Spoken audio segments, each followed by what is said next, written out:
Good morning to most, good afternoon to others, and good evening to our viewing audience across the pond. I am your host, Jason Myles, and welcome to another episode of This is Revolution Podcast. If you're new to the channel, please like and subscribe. If you're enjoying what you see, make sure to hit that notifications bell as we're constantly adding new episodes, doing cross streams with other channels, and adding additional new programming, just like we did last night.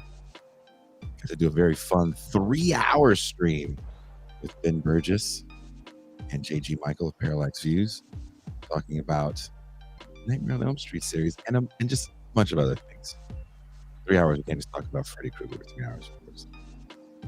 We did have a great week of shows here on TIR. We started off with our talk with Sexyy Redd, Catherine Liu, and Ben Burgess. Once again, asking the question, is contemporary horror too race reductionist? If you haven't seen or heard that one, go back and check that out.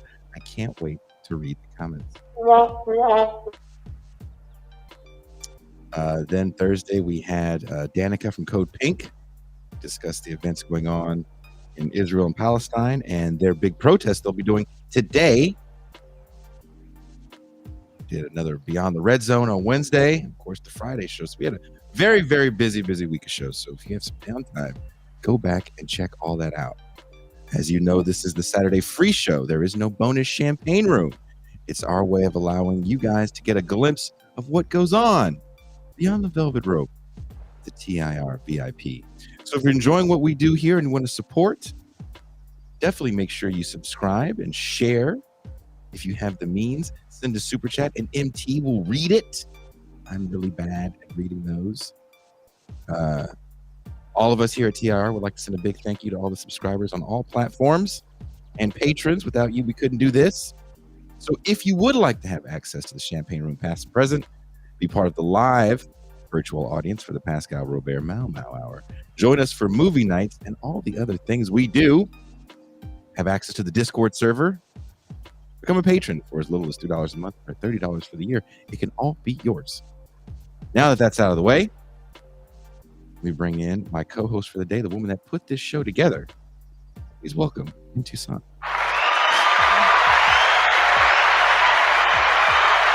Hello. Always good to be here. So thank you for finally putting the show together. We meant to do this a while back, and we never were able to do it. That's right.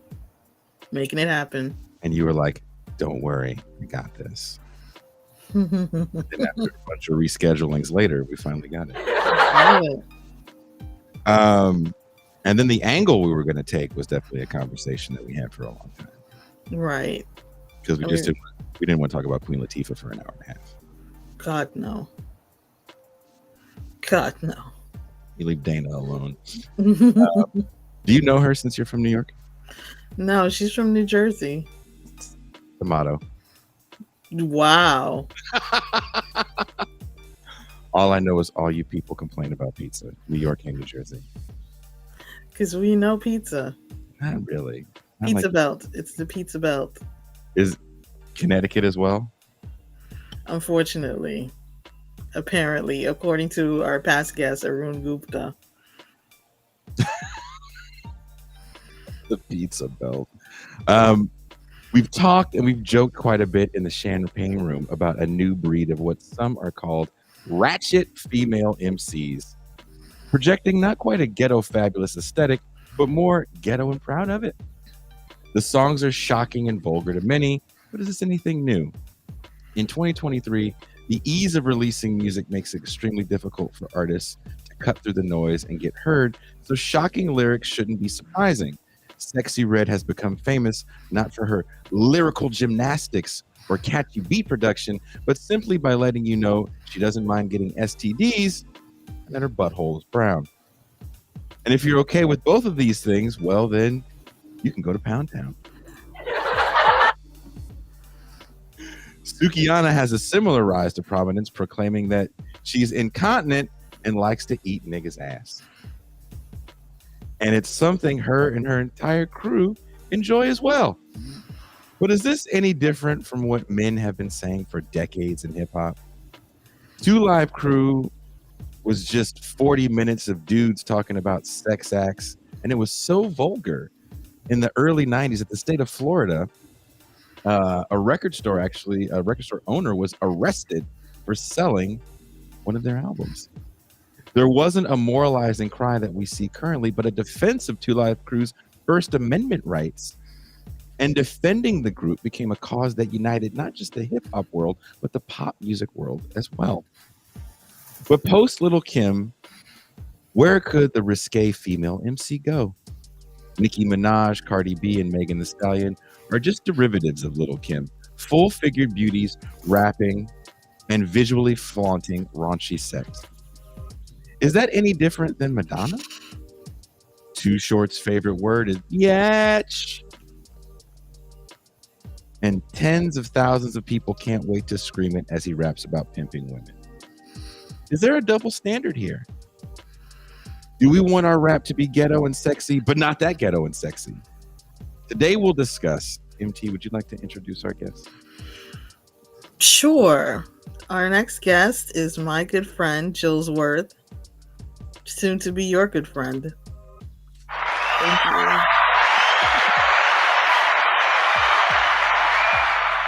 Thank you for having me. Thank you for taking the time to come and talk with us today about such a controversial topic that, you know, I read the comments in a lot of these videos, and I'm not going to lie, I'm not the biggest fan of contemporary rap music. I'm 46 years old, and I'm old. And I'm not supposed to get everything that younger people do, and that's okay. But do you think hip hop has some class issues it needs to reckon with? It seems that these images of the current crop of popular female MCs are a bit too much for many people in the hip hop community to handle. Is there a difference between cooning and keeping it real with what we're seeing? I personally don't have an issue with it. I mean, music to me, it's kind of like, you don't watch the same type of movie. People like different genres when they watch movies. I kind of think of it the same way. I don't want to be thinking deep all the time. I don't want deep lyrics all the time. Sometimes I just want to hear, just some dumbass shit, nothing too deep. But just like you said, as far as the newer women go, um, it's not new content. You know what I mean? I'm from Florida, so definitely the bass, the Two Live Crew came from all of that, and that to me is way more explicit than the shit they're saying now. Um, do I think it's kind of like a played, topic? It's just gimmicky. I do think that's like what's selling now. But I don't see a problem with it. I mean, I think too much emphasis is put on what people think that women need to, how they need to act and what they should say. And, I don't have a problem with it. It's like, people want to be hoes, they let them be hoes. It doesn't necessarily mean that they are, but, I don't have a problem with that. Do you think, though, that it becomes the definition of, for some reason, this stuff is kind of looked at as, well, this is the authentic behavior? Yeah, I mean, I can see that for people that are, looking from the outside in. I mean, Yeah, I'm from a horrible neighborhood in Richmond, California. All this stuff that I grew up listening to Two Live Crew. Do I see that much of a difference? At a certain point, Two Live Crew had a song where the hook was head, booty, and cock. right. Hook. What you want, fellas? Head, booty, and cock. What's your sister like? Head, sex, and welfare checks. That was the hook. And now, I mean, what do you get when that was 1990? So the derivative of that is, my coochie's pink and my butthole's brown. It's like, okay, that's, I guess, where we are. It hasn't really gone anywhere, and you don't really have a long shelf life. Right. For whatever reason, Two Live Crew, I think it was because stickering records was popular at the time, and it was about censorship is what people feared. So censoring Two Live Crew became like this cause du jour for a lot of people within the music industry. And also you had kind of the rise of what we now look at as gangster rap with groups like NWA and Ice Cube. And people looking at the music as it was quote unquote important. Once that was over, it almost felt like Two Live Crew was over soon after.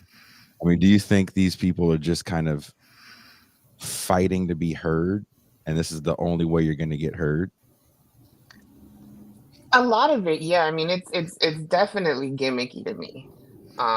It's everyone now thinks they can rap. Like they wake up one day and I just want to rap. It seems cool, so they just start saying shit that they think rhymes and over a that's the formula. So there's no, I don't think it requires. I'm not saying that not all of them, that none of them have talent. I'm not saying that. And honestly, I don't listen to a lot of that shit too much myself. Um, I listen to stuff, honestly, the beats. If the beat is not dope, I'm kind of I'll listen to stuff and he said or she said that's dope, but it doesn't keep me there. So it's mostly beats to me. Even with the people that I listen to, but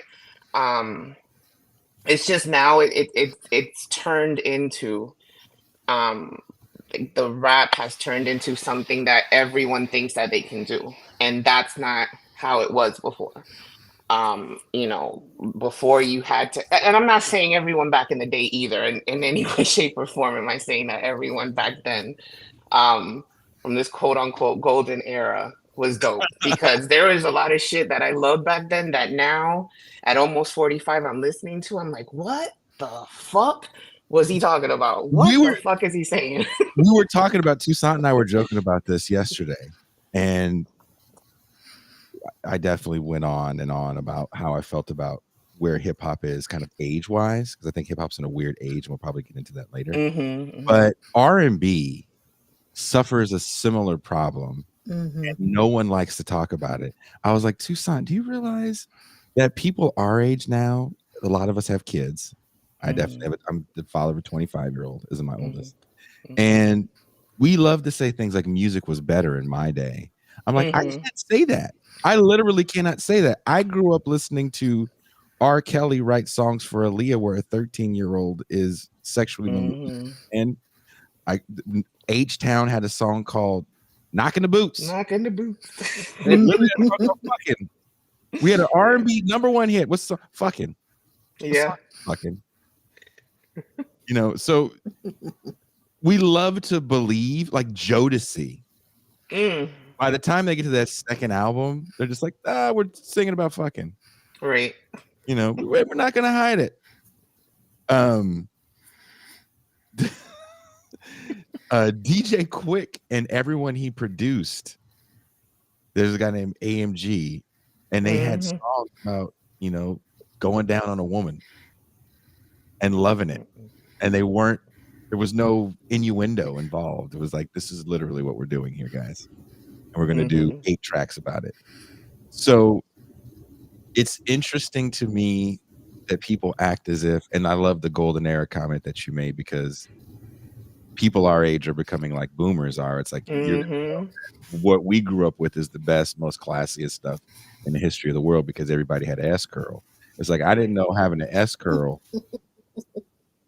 and some baggy linen pants means that you can say that your song is fucking and nobody can call you out on it.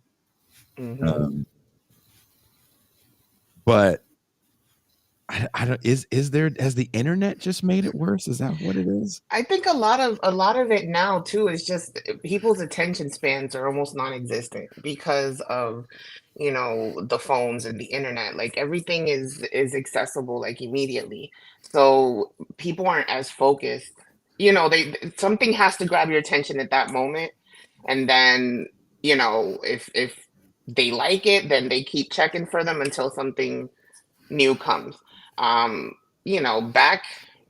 Back in, and I sound really old when I say it, back in my day, but I mean, back then we had to work for our shit, like we didn't have this shit on our phones, or, we had to go to the fucking store we had to know the day that it dropped. Sometimes we didn't know the title of the songs. We had to go to the record stores and Back then people knew that the work in the stores, they knew music. So you could tell them, at least, around where I was, you tell them lyrics, they know what it is. We had to work for that shit. Like now it's, everything is in your hands. So, something has to grab you quick. So, going back to what I was saying, everyone thinks that this is something that everyone thinks that they can do. There isn't, um, you know, I don't know. I just, it's just become something that everyone thinks that they can do. And, you know, talking about sex and the shit that these chicks are talking about is what's selling, because a lot of these chicks out here, that's how they're living. Mhm. That's how they move in real life. So, to them, that's some, that's just, they can relate to that shit because they're doing the same shit. But Um, is that something that we should be? Because that seems to be where people like to push back. When what you said is very true, right? Some people are literally moving like this in real life, mhm. and the I don't even know the name of the artist, and I haven't seen the video since. But I saw a video. There was like two women in a liquor. You guys say bodega, we say liquor store. Uh, Rapping, and one is holding a baby, another one is pregnant, and she's talking about taking Plan Bs, Mm. and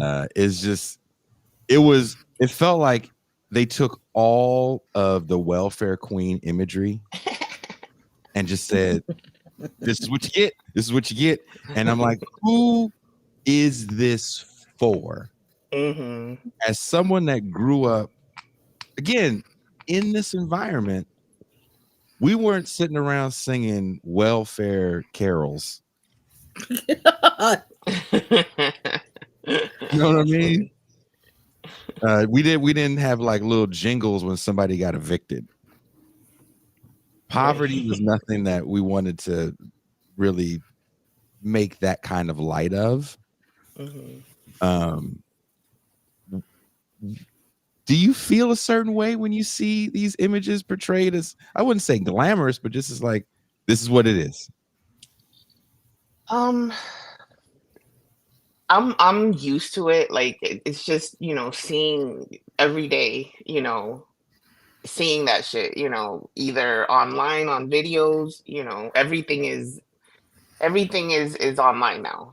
There's really no privacy. You can see everything. You can be in the middle of no fucking where, in the middle of nowhere, and you have access to everything. So, um, and that also goes, you have a lot of these people that aren't I have to watch how I say it, that aren't used to being around this type of shit, but they start making videos of them doing their little raps, trying to act a little ratchet, because they have access to it. And I mean, I think all of that plays into it. Where it's, I don't know, it's just they see it, and it just becomes the norm. Like it's, I don't know. It's like nothing is off limits anymore, really. Um, nothing is off Nothing is limits. I off mean, limits, yeah. it's nothing is off limits. You know, there's a market for everything, clearly, for everything. So as long as people continue consuming it, they're gonna keep doing it. I mean, I don't know. It sucks because, when I was younger, we did a lot of trifling shit, to speak for myself. I did a lot of trifling shit, I was out there. I was out there. Um, but it goes back to the same thing that I was saying. We didn't have the technology that we have now, and that plays such a huge role with how everything is now. And what people see and what they're exposed to. Um, and people start seeing shit and hearing shit, and believe that that's how things are, or and they start believing that that's how they should move, or I don't know. It just seems it's across the board. I see it with all Yeah, types of, yeah. groups. It's not just, blacks and Latinos. It's where back in my day it was mostly that, you had the white folks that were into the hip hop and the others, but it was mostly the blacks and the Latinos. But now it's everyone does this shit, The little white girls, they put on some, I don't know, some fucking braids and hair's halfway coming out. They put some blue in the hair and they think they're down, We got to So show Jill's the asphalt tutorial. so I mean I don't know. I mean it sucks like to see it, it's just kind of like, damn, the fuck are they doing? But I don't know. I don't it's not going to change anytime soon. If anything, it's going to get worse. Dr. Claus says, "Whoa, Vicky." Is "Whoa, Vicky" the one she tries to sound ghetto, but I don't understand. Very, yeah. I don't understand the accent. I'm like, are you trying to be British? I don't get because I don't know anyone that talks that way. Yeah. I'm going to shut up now. Allegedly. I just want to say real quick, we do have a super chat from Strom McCallum. Sex working is a tragic institution and should not be glorified. Transactional sexuality is tragic and should not be glorified. End of story. Well, these women aren't necessarily talking about sex working. They're just talking about having sex, I think. Not really sex working. They definitely talk about fucking to get the rent paid. That happens. But that happens in real life. That happens in real life too. Man, you said that like it happens. Times, it does. But a lot of the sex in these songs is not for rent.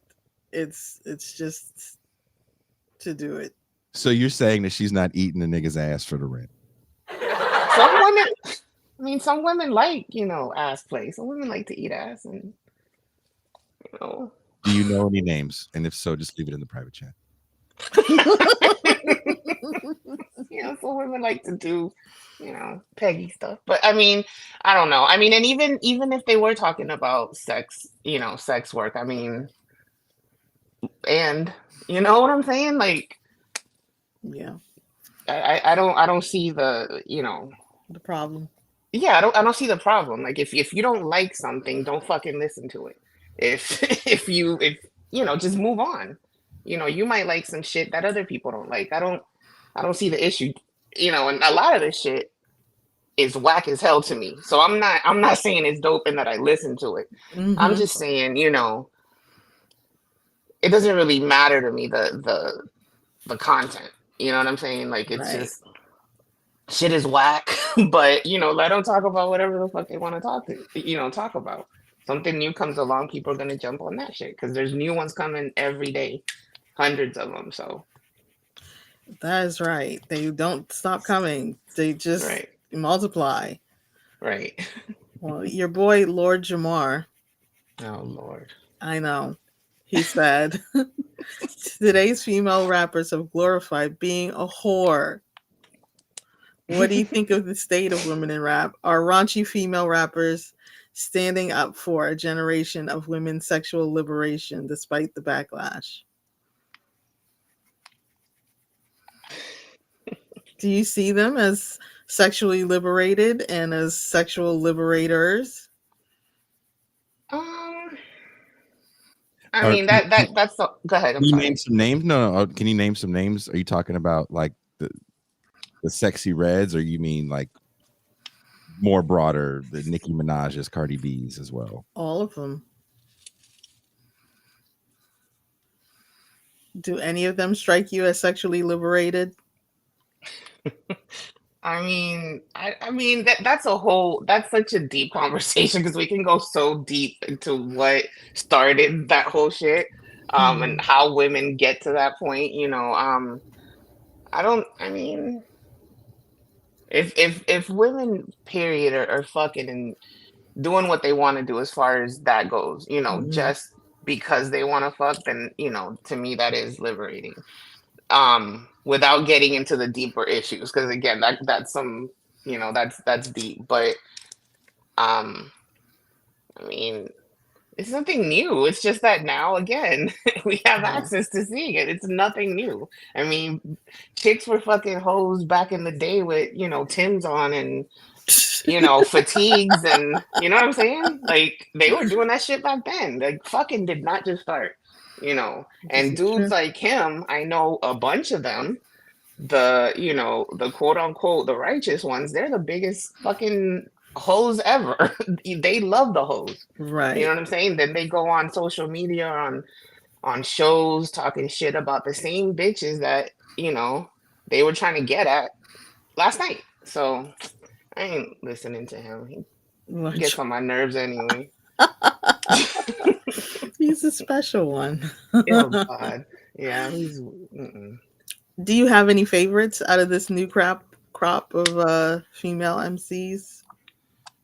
uh these quote unquote hoes. I don't listen to that. There's some shit that Cardi's had where the beats are catchy, because again it goes back to beats. If Hmm. sometimes if the beats are catchy, I might have let something ride, but that's not shit that I listen to. I have daughters.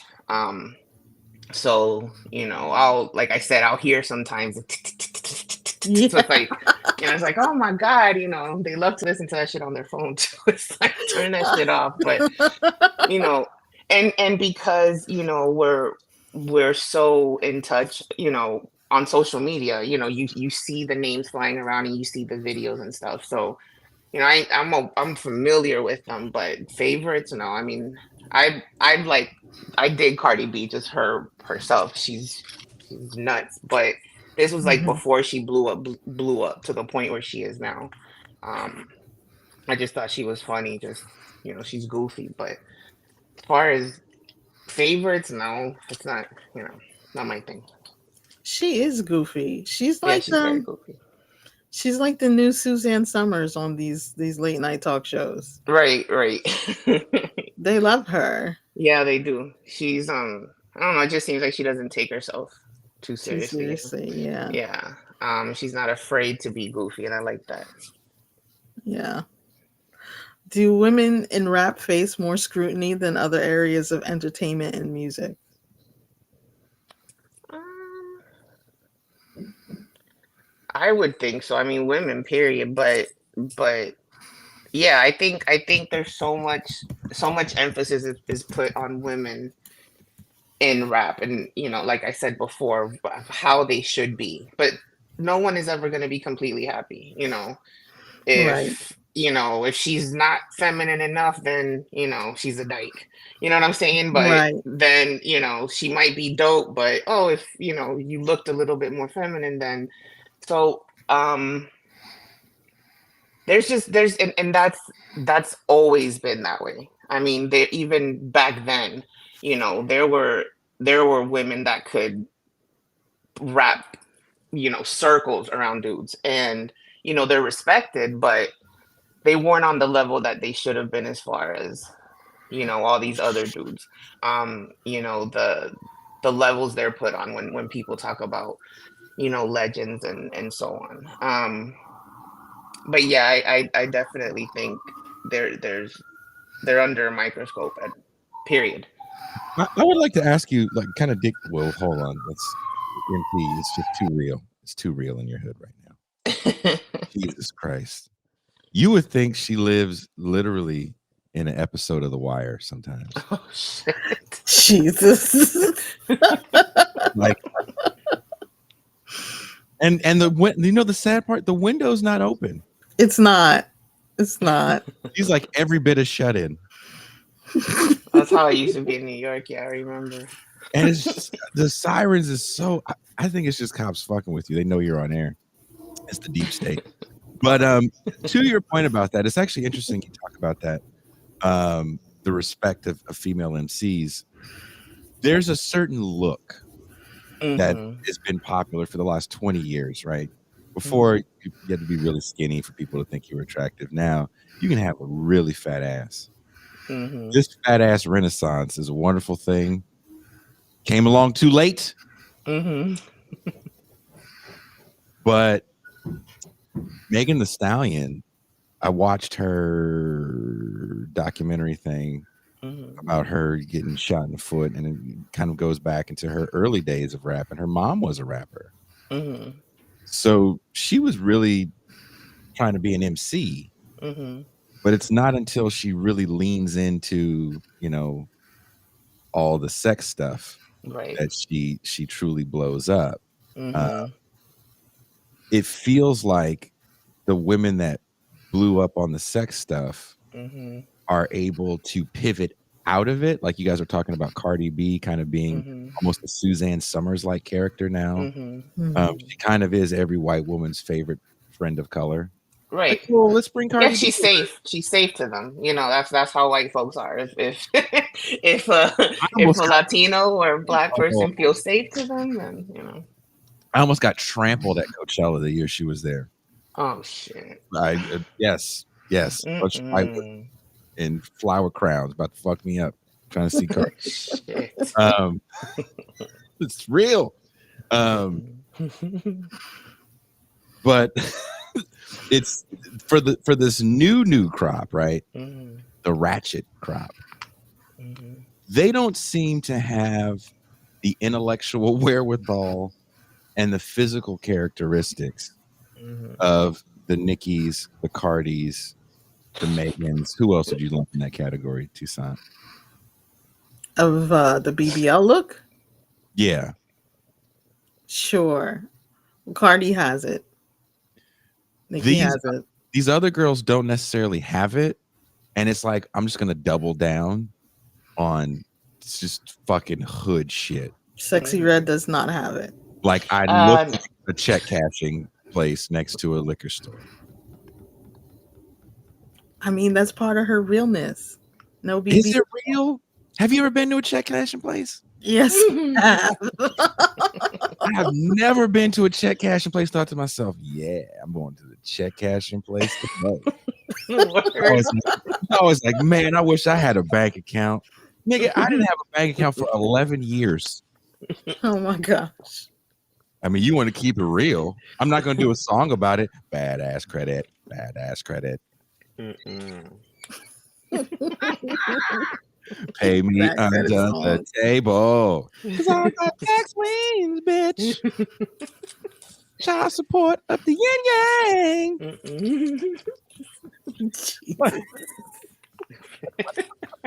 That doesn't hit the same way, huh?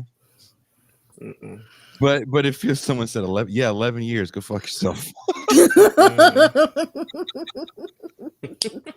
It's a long story. I was a touring musician. Go fuck yourself. But it makes me feel bad in a way because we were watching an interview with Sexyy Redd with this comedian. What's the comedian guy's name, Toussaint? Is it Funny Marco? Is that his name? Yeah, Marco. I don't know what's worse, these hoes or these niggas' names. He's Marco. But I felt bad for her in the interview because it felt like she was almost in over her head because you have a short shelf life when all you have is shock factor. If you don't have any talent and all you have is because there's nothing else you can say. Once you've said, I don't mind getting gonorrhea. Hey. It's like, where can you go after that? Well, can I show you where she's going right now? Yeah. I'll show you this real quick. This is her merch. That's her merch. And how long do you have before the novelty of that shirt wears off? And this is her. Sexyy Redd. Oh, she's pregnant. Big sexy. She's pregnant. I'm mad y'all said she looked like 2 Chainz. Is it 2 Chainz you said she looked like? It's Young Thug. Young Thug, yeah. All fucked up. And you knew Jill, so you I see the memes. You just as bad. I see the memes. I mean, oh god, yeah. Somebody says that shirt will not age well. It's gonna age like a 2 Live Crew shirt. It's gonna age like Black Bart Simpson. It's where can you go? I know she said she had a makeup line. We're watching the interview. She was like, I got a makeup line, gonorrhea green. I'm like, what? Yeah. Because she has a line in her song. It says, my cum turns your cum green. And I was like, you know, you can't do anything after that. Once that line comes out, what are you gonna do? Jerk off a goat? Oh. Jerking off a goat. Nigga new coat. Jerking off a goat. Oh my god. and that's everybody's trying to make a pivot, right? Megan Thee Stallion's got a documentary. Now she's got a whole saga. Cardi B she was a political figure in 2020 because she wanted to endorse Bernie Sanders. Bernie Sanders didn't know she raps about sucking dick 9 different ways and how wet her vagina is. Maybe he did know, and that's why he did the interview. Bernie. Where's the broad with the wet vagina? I don't want to do the view. The vagina. Yeah. Cardi. Oh, God. Oh, little Bernie.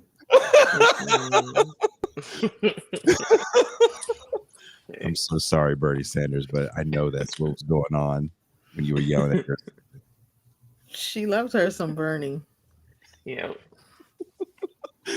Someone said this is part of the historical record. But they're all able to pivot. They're able to get big time ad campaigns. There's another young MC that people are making some funny Obama memes on. She always talks about somebody's a munch. What's her name? Ice Spice. Oh, Ice Spice. Yeah. And Tucson, you grew up with Ice Spice, right? No, I did not grow up with Ice. She's like 23. No. All you people in New York is this big, and all you people know each other. Millions of people just like live here. Just like Pascal went to the prom with MC Light. Right. Sure he did. You maybe said Ice Spice. There she is, Ice Spice. Now she's taken her very new career and has a national ad campaign with Dunkin' Donuts. And it's been like a year since she got on. Now, do you think she was as vulgar as the other people, or did she just throw in a little bit of vulgarity in there because you kind of have to at this point? I don't. Go ahead. No, you go ahead. I don't know about her. I feel like she's a little bit different too, in that she doesn't seem as out there as the other ones. She does, waggle her ass in front of the camera and stuff, but she seems like shyer than the others. I don't know, those little memes. Have you seen the memes where they put Obama's face over Ice Spice? No, I haven't seen those. You haven't seen those? Jillz, have you seen those? No, not those. No. You haven't seen them? Still, they do it. You know how you can do deep fakes? So they deep fake Ice Spice with Obama. Why would they be doing that? It's Obama's face, but it's her voice, and she's doing an interview where she's talking about her lyrics and what they mean. Oh, God. Wow. No, I have not, but I shall. I thought I sent one to you.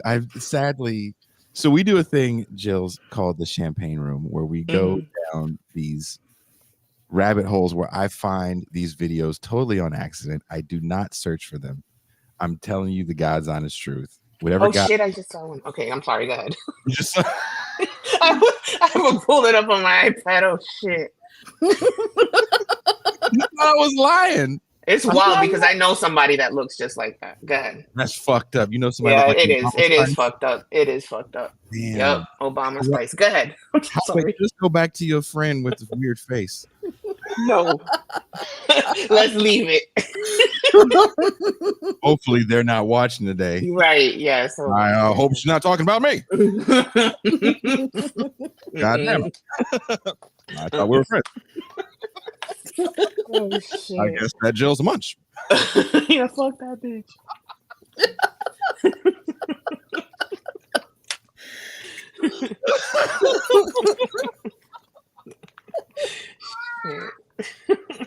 I'm sorry. I saw.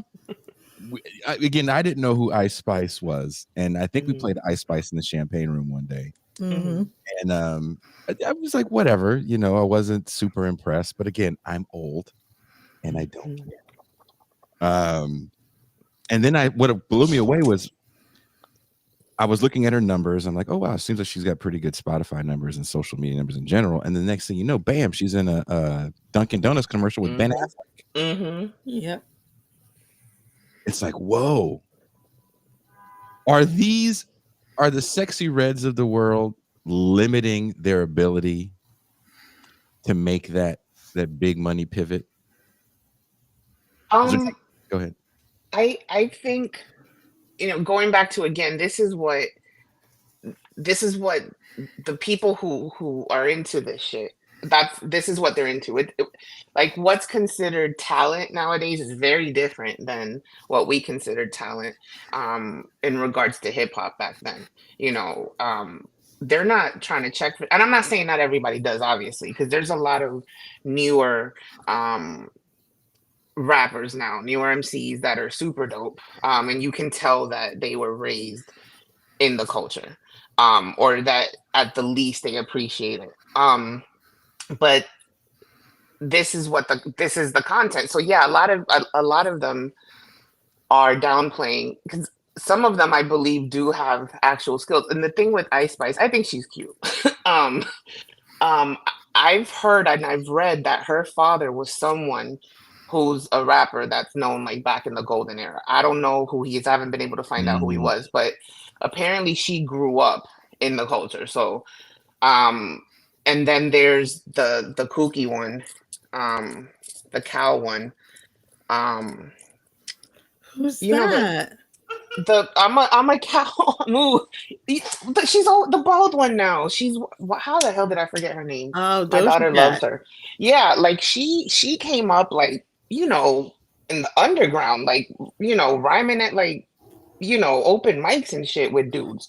But, that's not what she's doing now. You know what I'm saying? So Right. a lot of them do have skills and they came from that, environment, but nowadays people aren't really trying to check for for lyrics and talking about the culture and all that shit. That's not, they want to talk about pussies and sucking dick and stacks and Right. all that shit. So that's just what people are listening to now. It's very different to what we considered talent back then. Like I said, back then, if shit was whack, people were just quick to just dismiss you. Like, you had to be dope. um and again, like I said earlier, it's not like everyone was, because now looking back, and listening to a lot of that shit, is like, whoa, that shit was pretty whack. But a lot of it did have to do with who they knew and the beats and all that shit, who the producers were. But it's totally different now. So yeah, I think, unfortunately, a lot of them are downplaying their talent, what they're actually capable of doing and saying, and because that's not what's selling, unfortunately. And that part really sucks. It makes me sad. But is it really selling as much as we think it is? I mean, these people aren't doing arenas. No, not in that aspect. No, because everything now is internet shit. Just likes and views and all that shit. That now, that's like what's considered you know popular, and anybody could do that. Anybody. There's people live down the street, that get millions of views doing fucking nothing. You know what I'm saying? Like, so it's totally different now. What we considered big and what's considered big and popular now. It's more being seen as much as possible in your face. It is interesting that you say that, because I was looking at, there was an interview with a young woman, and I don't know her name, and she went on tour with kind of like a mid-tier tour where they're probably playing like 300 cap rooms, like small spaces. and she lost money on it. And she was like, I make more money sitting at home doing music on the internet, and I thought a tour would be fun. And she was like, I didn't know a tour was going to cost this much money. Yep. Even working in the live music business, if you have a fan base that's filled with under 21s, you're not really going to have a long life unless you're massively pop large, like Disney large, right, like Ed Sheeran large, because those people don't drink, and that's a big part of the income. It's not the ticket sales; it's also the alcohol sales is the big part of it, especially when we're talking about festivals. So when you bring in a bunch of Billie Eilish's, where the fan base is, I mean, I think her fan base has finally gotten a little older, but there was a time it was like, oh, we're about to lose money on this show because everybody that's going to be here is under 21. We got to get the barricades out and more security. So it's interesting that you do bring that up, that these people are kind of looking for not necessarily longevity or even a real career. It's I just want to be visually famous. Right. And I think there's a disconnect people have between visual fame and like actual, oh, you actually make money for your appearances, and you go on tour and people come see you, and I feel like we should show her that video footage of the BET Awards.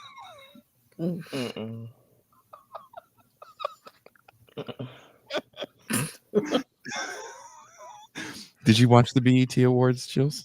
No. Does anybody black watch the BET Awards? No. I don't watch award shows, period. Oh, that's what you're going to say to try to protect yourself? I don't watch them at all. Go check her social media. I bet she's like, and did you see what so-and-so is wearing at the Grammys? Whatever. I've never met anybody that was like, oh, did you watch the BET Awards last night? Unless you wanted to watch the train wreck. I used to. I remember that. They were crazy. Toussaint, do you watch the BET Awards? I do not. Why is that? Is that anti-blackness? Is that internalized anti-blackness? It's internalized anti-blackness. Yes, for sure. Wilderson was right again. He got us. Fuck that guy. Anybody watching the show right now, please leave a comment if you watch the BET Awards and not as something like ironic. Like you really wanted to see who won. And also, did you watch the NAACP Image Awards? Is that the one where Sexyy Redd was throwing money? The BET Awards is the one where she was throwing money. She's throwing money all around. Jumping around, dancing in booty shorts. Can you be entertaining while I find that clip? Because we have to show this to our guests. Entertaining? I can't believe you. Would you want me to say something more rude? Go ahead. I can't. That's the limit for today. We got companies over.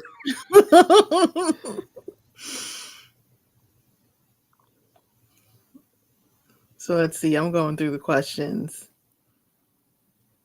Is it important to you that female rappers write their own lyrics? Do some of these rappers deserve to be called rappers? Even back in our day, not everybody, wrote their own, came out that they had ghostwriters, but obviously it was more important, to write your own shit, But now,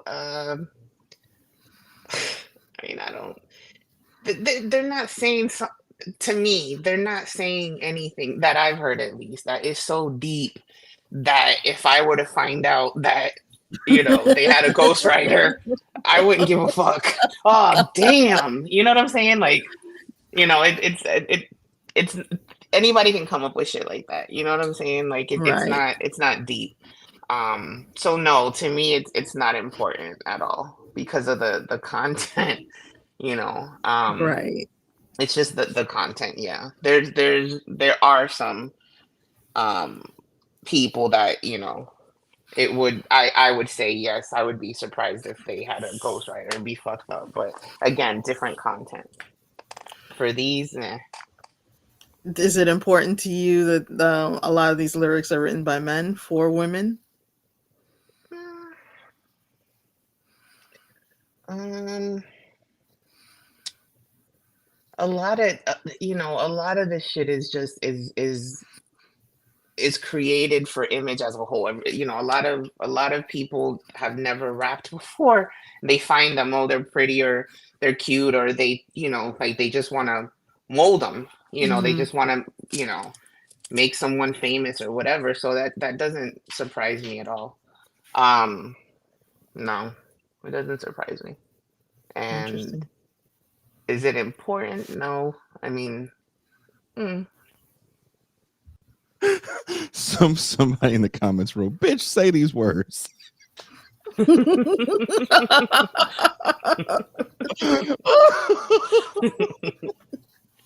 what you feel sometimes.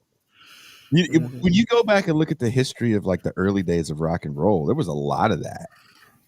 White men telling black people how black to sound. Like, this is authentic black music. I was like, you might want to read the backstory on that one there, Chippy, because right. It is.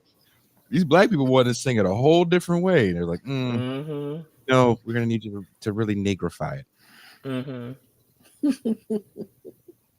But like electrify it. Listen, but this is how I sing. I am a black woman. I feel this way. The song should come out like this. We think. Do that thing where you go. Yep.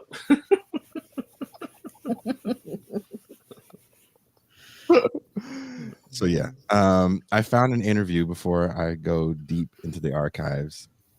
I did find an interview with Theo Von, the comedian, and Sexyy Redd. And they're discussing. Uh-oh.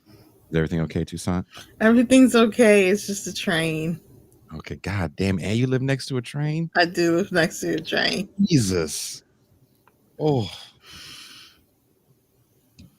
Okay, here's Theo Von interviewing Sexyy Redd. Can you guys see it? Okay.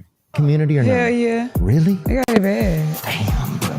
He asked if there's asthma in the black community. Everything trying to get them. Yeah.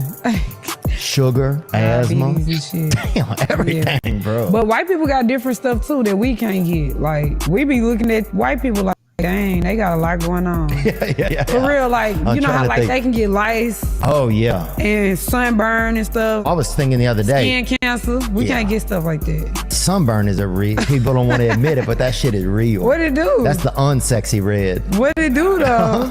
It I've been black for about 46 years now. And it looks like it's still here. And I live in Mexico, and I have to put on sunscreen whenever I go running because I will get sunburned. I too thought black people couldn't get sunburned, and then I went to a San Francisco 49ers game about 15 years ago, and my entire face was red. And I was like, oh, I thought I couldn't get sunburned because I went to the school of Sexyy Redd logic. Yeah. Read all those books that told me black was magic.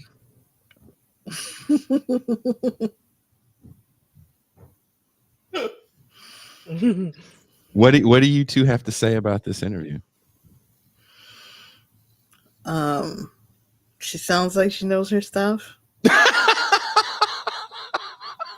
Not getting the drop on her.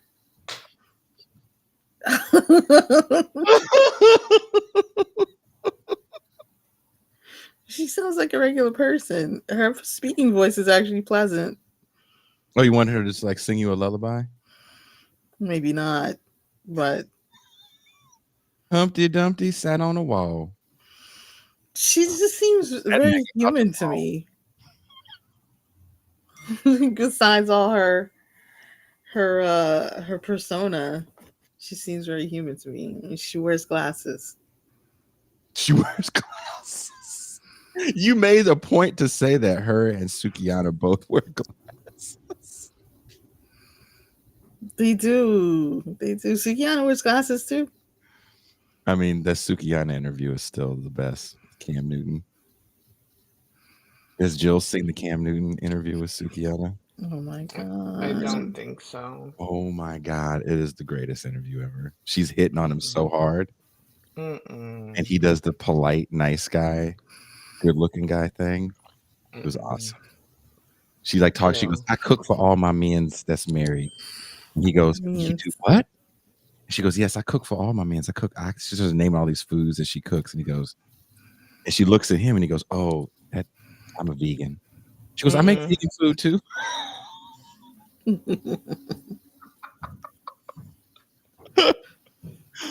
That was like the best shit ever. Then she said she makes chicken. Yeah, she makes chicken. I make vegan food too, like chicken.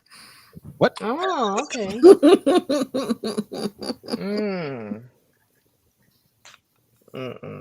Someone says, why does Jason hate the short-sighted community? I don't. I wear glasses. God, you guys are so mean. Giving me shit about not having a bank account for 11 years. I shouldn't tell you. I didn't have a license for like 7. I was driving all over the world with no license. I mean, look, if anyone knows nigga shit, it's me. Okay? That's what she said.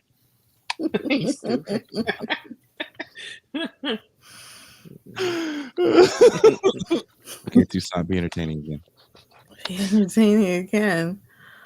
Okay. Do we widen the criteria of what's a talented rapper for these female rappers in a way we don't for male rappers, like valuing stage presence and delivery, stuff like that?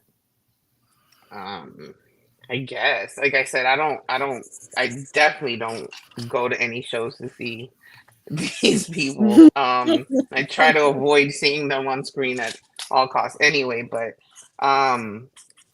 yeah, I just have to keep repeating it. I mean, what's considered talented now is very different than, what I considered talented when I was younger. Or I guess when I was the age of the people listening to this shit now. I mean, there's people our age that listen to this shit too. Right. For whatever reason. But yeah, I mean, women are always gonna be looked at a certain way. Period. I mean, it's how it's always been. That's how it's always gonna be. So it's just a different time. The year is different now. We have access to different things that we didn't have back then. But women, we're always going to be looked at differently, regardless of what we do. That's just how it is. That's true. That's true. How empowering can these women be when in interviews they claim to have not slept with a lot of men? Like they claim it's just lyrics. I actually don't have a lot of dudes that I slept with. I don't have a lot of notches on my bedpost. Specifically Meg. Meg has said that she goes back to her exes so that she doesn't have high numbers. Is that empowering? I mean, they've been doing that shit for a long time, just lying. Right. on joints, lies are nothing new in rap. Not at all. Some of the motherfuckers talking about, flipping the biggest bricks, love to play golf and speak very proper, and they're nothing like the shit they're talking about. So it's been since it's always been that way. But yeah, I mean, I don't put that much importance on stuff like that. You know what I mean? Yeah. Because it's just, it's just not the same. Things are just totally different. So like my standards of where I'm gonna hold these people in comparison to, way back, then is totally different. I can't really judge too much with especially shit that I don't listen to, Right. but there's a lot of shit. Nothing that the content is nothing different than what was being said then. It's just done over different beats, and we have access to it quicker. So I mean, you've been talking about that shit since forever. Hoes have been hoes since forever. Like I said, it's huh? Oh wow. I did find this for you guys. Oh, nice. Oh my gosh. Here you go. Oh, she had one hit one day, da da da. But it's like now what? Two hit wonder? Like the fuck? Everybody. I did see this. I didn't get it at all. I didn't get it at the time. I don't understand why they would want to put Obama's face. Yeah, that's what I'm trying to figure out. Where's the correlation? But the fact that you know someone that rocks this look. That is wild. That is wild.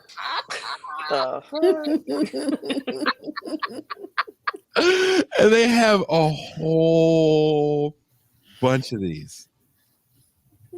Like a whole bunch of these. But hold on, Tucson, keep being entertaining. You're doing a great job. I keep being entertaining. Yeah. Company's in the house. Sing the song. Company is in the house. I just like to tell everybody to hit like and subscribe. We are over 15,000 subscribers now. And thank you so much for that. It's really important. So I have a quote from Ice Cube. Ice Cube says, I mean, the power of sex is more powerful than the motherfuckers in Saudi Arabia. A girl that you want to get with can make you do almost anything. This is Ice Cube talking about sex selling.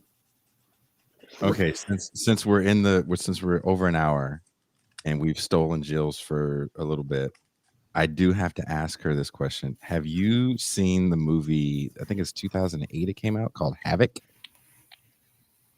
Don't believe so. Starring Anne Hathaway and Bijou Phillips. Oh, God. I don't think so. Not off the top way. We were discussing this scene in the champagne room, and since we're letting people see what goes on in the VIP section of TIR in the champagne room, I wanted to get your opinion of this scene. This is a scene from the movie. Can you guys see it? Yeah. This is Anne Hathaway singing Tupac. How do you want it? How do you feel? Coming up as a nigga in a cash game, living in the fast lane now for real. Better go get it, though. How do you want it? How do you feel? Coming up as a nigga in a cash game, living in the fast lane now for real. Hey, Toby.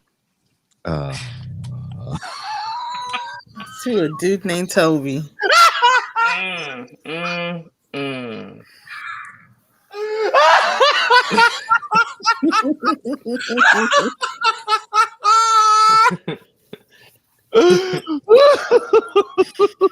This is like every black woman's nightmare of like when the black dude brings a white girl over, that she's gonna be Anne Hathaway in heaven. She probably wanted to do the movie just to be able to say that. Like she probably waited her whole life for that shit. But she Broadwayed. It sounds so Broadway. She's that's a nigga in the cash game. When you're a thug all the way from your first. That was cringe. Yikes. Oh shit. Like I feel really dirty right now. That shit's gonna stay with me like all day. What the fuck? Now I'm gonna watch that shit. Watch. This weekend I'm gonna watch it. She's gonna walk into Starbucks on purpose, side eye, white people like, oh, Anne Hathaway, long having ass. And I'm already weary, like naturally, of white folks. You know what I'm saying? So now I'm really gonna be like, okay, that's why y'all liked her. Yeah. Probably shut the fuck up, Spick. Yeah. I've never, and then you broke out your Broadway rendition of a ghetto song. Right. Oh my god, that's horrible. That is horrible. Oof. Your Broadway rendition of "Hit 'Em Up." God damn. That is fucked up. Ugh. The movie is about a bunch of rich white kids, as you can see, from Pacific Palisades that form a gang because it's what's hot in kind of popular culture, right? As you can see, the Toby is wearing Echo shit. Yeah. And they literally fight with other kind of cliques of well-to-do people for no real good reason other than they think this is just what you do, right? You say you have a gang and you just fight. So they want to score dope and they like, we're going to go to East LA. And so Anne Hathaway, the boyfriend, and a couple of the people go try to buy drugs in East LA, and they encounter actual gang members that scare her boyfriend so much that he pisses himself in front of them. And then they ended up like hanging out in East LA and dating the gang members, and it just becomes this whole other moralizing tale of why you should date Mexicans. Like the whole movie could be called like, and this is why you don't date Mexicans. Oh my gosh. No, my brother. That's-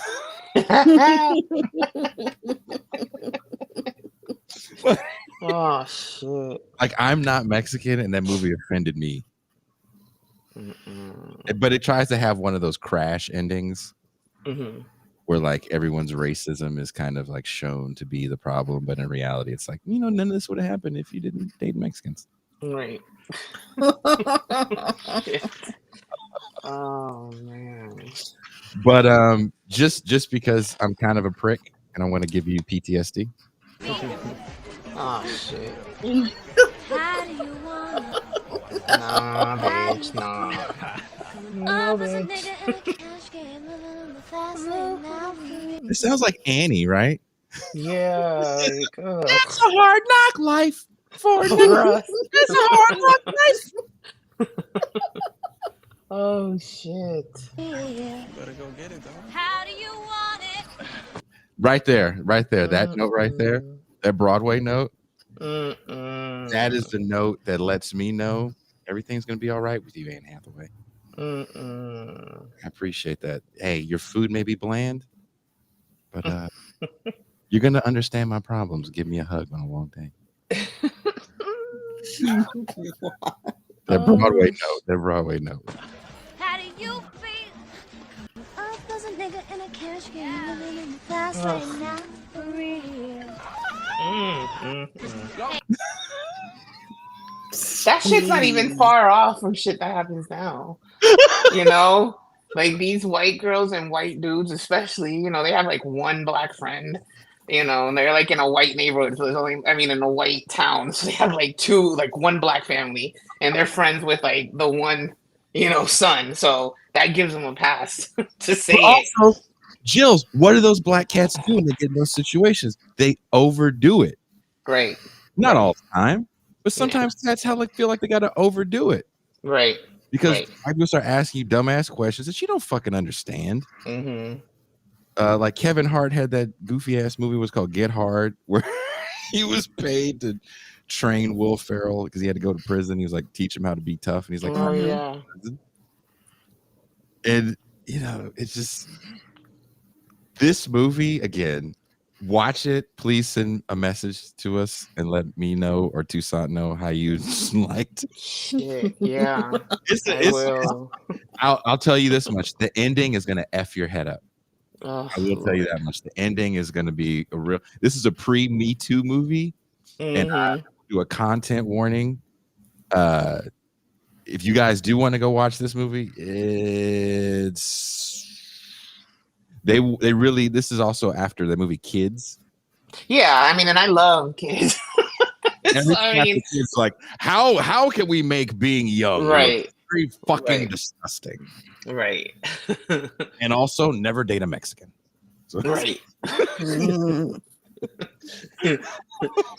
Moral of the definitely story. sounds like something I have to see. Somebody says, "What's the name of this movie?" It's called Havoc. It's called Havoc is the name of the movie with Anne Hathaway and Bijou Phillips. But yeah, I'll just say that there's a gang initiation at the end of the movie. That's just whoa. They have to how quickly they can season chicken. I mean, like You said freeze a chicken? Season chicken. Is that the initiation?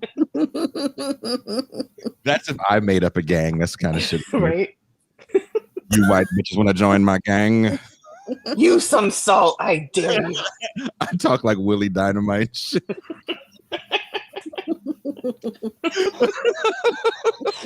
So you want and talking about myself in the third person. So you want to be part of Jason's stable, huh? Let me see your potato salad, bitches. Leave the raisins alone. Raisins. All right, Toussaint, do your thing. Do my thing. Okay. Yeah. So that Ice Cube statement from before, I just think it's stupid, personally. Yeah. You want me to read it again? Do you remember it? Yeah. I mean, the power of sex is more powerful than the motherfuckers in Saudi Arabia. A girl that you want to get with can make you do almost anything. Yeah, I think he just said too many words just to say that, pussy sells. Yes. Sex sells, pussy sells. Right. That's basically all he had to say. Not necessarily wrong, but it was said stupid. I mean, how do you feel about it? I agree. It was said stupidly. I mean, do we really go to Ice Cube for knowledgeable statements? Right. We're not 15 anymore where he can say something like, damn. Yeah. Remember when Ice Cube was like Malcolm X? I was like, what? Right. Yeah, we put Cube on his shelf. Like, you're not speaking for us anymore, buddy. Like, a lot of them niggas. Shut the fuck up. Yeah, a lot of them. Like Chuck D always acts like, the civil rights movement and fight the power is the same thing. Right. I'm like, hey, calm down, Chuck. You've been a pundit for a long time. It's not like you ran for office. You worked in radio, nigga. That's true. Oh, let's pump the brakes a little bit here. Like the cultural and like significance definitely outweighs the political significance of a lot of this shit. Don't tell that to them niggas. Oof. Now I'm gonna get in trouble. Yes, you are. How dare you? Yeah, fuck them. Pretty much. That's kind of how I live my life, man. Again, 11 years. Walking into the check cashing place like Norm from Cheers. The music starts playing and shit when you open the door. It's set for you. Got motion. Set for you. Don't worry, we're just gonna take $150 of your $200 check this time. You'll be fine. Yes. Why don't you get one of these prepaid cards and it'll feel less painful? It'll be like we kissed you after we fucked you. Oh my gosh, yes, Lord. This young lady here does these things where she's Terry Gross from NPR 100 years into the future, talking about the music. Because, NPR always does music stuff. And she's kind of funny and kind of mean. So I want to get your guys' take. Have you watched this yet, Toussaint? No. Okay, can you guys see it on screen? Mm-hmm. Okay. That was the chart-shattering I'm in Love with a Stripper by the artist T-Pain in the key of A-flat major. A love ballad that takes us on an emotional journey with a man who is both fascinated and quite titillated by a dancer he meets at a strippy, as some call it. Tugging at the listener's heartstrings, Pain can't help but cry out in a fit of enamorment that he wants to bring one of the strippers home to, quote, do that night thang, which of course means he wishes to put his joystick into her gaming console. T essentially only repeats the same few lines throughout the tune, being she pop and she roll and she rollin', she climbing that pole. But these lines are so poignant and lush with meaning that any other lyrics would simply overwhelm the human mind. Coming up next, we have Move Bitch, a song about a man who simply wants people to get out of his way. That's hilarious. Simply wants people. That is hilarious.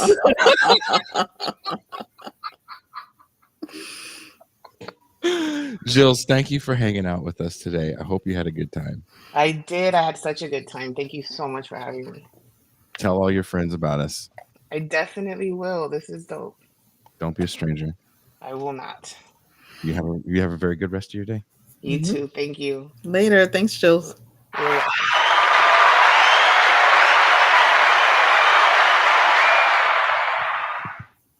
That was fun. That was a lot of fun. I'm mad you didn't watch this. She has another one where she interviews the Kia chick.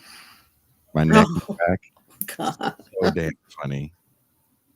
So damn funny, dude. That's funny. Did we cover enough topics? Do we want to do some more? Hold on, I have to show you this. Do your thing for a second. Do my thing for a second. Yeah. Let me see. I uploaded pictures. So we're going to go look at these pictures so that you can tell the difference in who we're talking about. We didn't talk about this one. This is Lotto. I might show a video about her. This is Coi Leray, another female rapper. This is Ice Spice and her mentor, Nicki Minaj. Let's see. This is Meg Thee Stallion. Obviously, this is from WAP. And this is the Cardi B. Just so that you have an idea of who these people are that we're talking about. I bothered to upload those pictures, so you had to look at them. We looked at them real quick last night on the stream. Because when I saw, I was like, what the fuck are these images? I was like, oh yeah, the show. It's like, fuck is going on? Gene Bajlan used to do that too. They used to upload a bunch of images, and you're like, what the fuck is this? He did used to. Here is kind of the epitome, I think, of what we were talking about today, which is kind of funny. I like to make music that moves people. Clap, clap, clap, clap, clap that ass, bitch. Shake that camel toe. Let me see them. Nice. Who is that? Who is that? That is the question. Is she a real rapper or is this like a meme? She could be. I don't even know. What's clapping? Probably not with your hands. Oh. Like Pascal's favorite instructor? Yes. When that woman came on the screen, Pascal went, oh.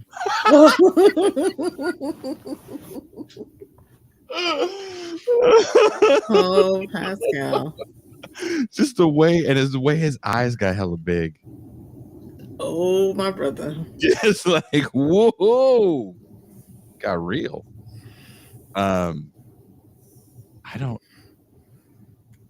Okay. Can you shake a camel toe? Should you shake a camel toe? Yeah, I thought that was a little bit weird. Should you? Are you trying to shake the stuff out so it's not a camel toe, or was that the look you were going for when you left the house? Good question.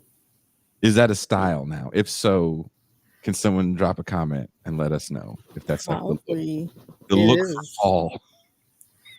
The look for fall is a camel toe. It's a camel toe chic.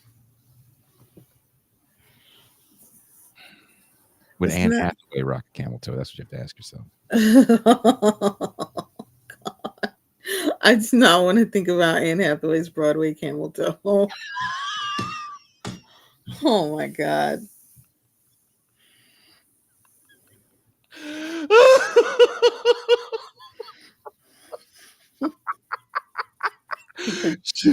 Should we make Anne Hathaway's N-word a soundboard drop? Oh my gosh.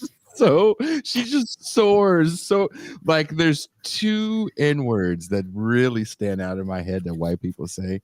Leonardo DiCaprio in Django, it felt like he did not have to rehearse for that role at all. Mm. Like he just rolled on the set. They're like, "Oh, you need to get in character." No, I'm fine. Yeah, I'm in character. I'm good. I'm good. I'm good. Nigga.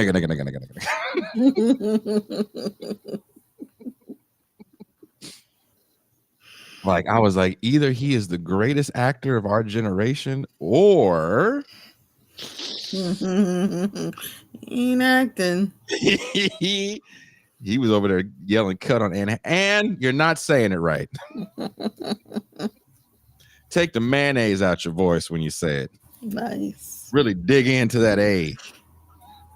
You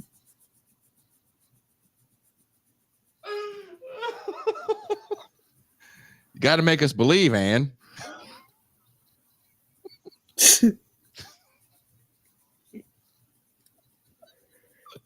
Do you think Tarantino has to like say that to these white actors that have to use the N-word all the time? Because if you watch Pulp Fiction, Eric Stoltz looks and sounds extremely uncomfortable when he says the N-word. Do I look like a nigger? And he like almost does this. Do I look like a nigger to you? Is this dead nigger storage? Like it just didn't sound. I walked out of Pulp Fiction. You walked out. We walked out. We were like, this is the stupidest thing we've ever seen. Like, no one talks like this. Like, who the fuck talks like this? And then Tarantino stands up and he goes, I talk like this. This is normal to me. It's like Wu-Tang gave him a pass to just Wu-Tang ain't giving him no pass. I don't think Spike Lee in all his movies has had as many N-words as like Pulp Fiction. And Spike Lee loves racism. He does love racism. No one loves racism more than Spike Lee. You would think Spike Lee was one of them kids that integrated that school in Little Rock, Arkansas. It's like, damn, Spike, did you not get off the bus, nigga? Damn. Yeah. Like my first time in New York, I was terrified because Spike Lee movies. Oh my gosh. Those scenes were like, well, first of all, I thought the ghetto was really colorful, and I was depressed when I went to Bed-Stuy, and that shit just looked like Oakland. It's just brown. It just looked like, I was like, oh, this big ass Oakland, Puerto Ricans. But no, like white people in this movie, like everyone that's not black loves saying the N-word. You monkey mouth, nigga lip, ain't shit, motherfucker, long dick, never work, child support, having. Like, damn, Spike, that literally might be internalized racism. There goes Frank Wilderson again. Yeah, Frank. Maybe you are hitting the nail on the proverbial head there, Mr. Wilderson.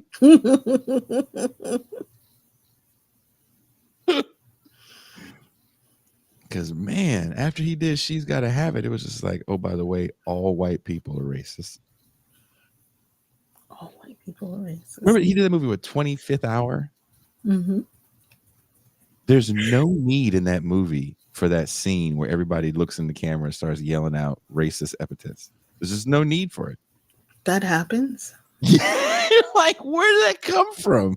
This is about a guy that's about to go to prison and trying to figure out like who set him up. And all of a sudden it's like, it wasn't like you needed to pad yourself for time. It's a Spike Lee movie. They're always long as hell. That's true.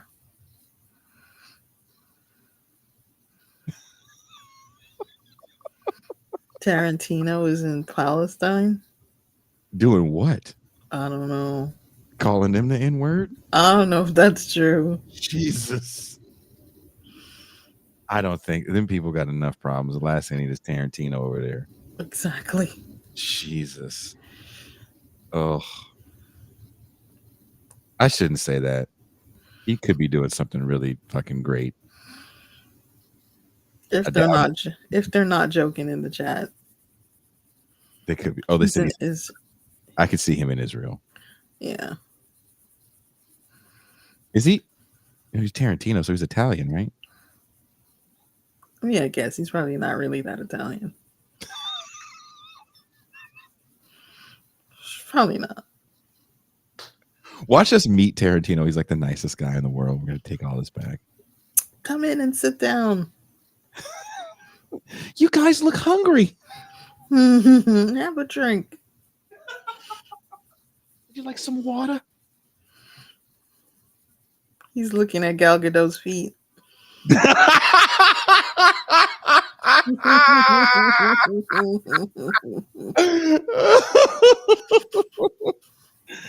Damn, you people are so mean.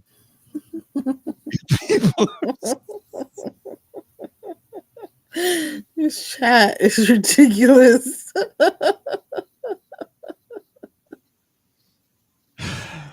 This chat, a lot of people in the chat are not patrons, so they don't get to experience the champagne room and how much fun we get to have. That's true. The one where was it me, you, and Pascal? We did like 2 hours of just laughing. That sounds right. I hadn't laughed that hard and I like needed it. My soul needed it because I was like sad. Aww. It's okay. Everybody gets sad. Sad Jason. He exists. Can I show you this rapper?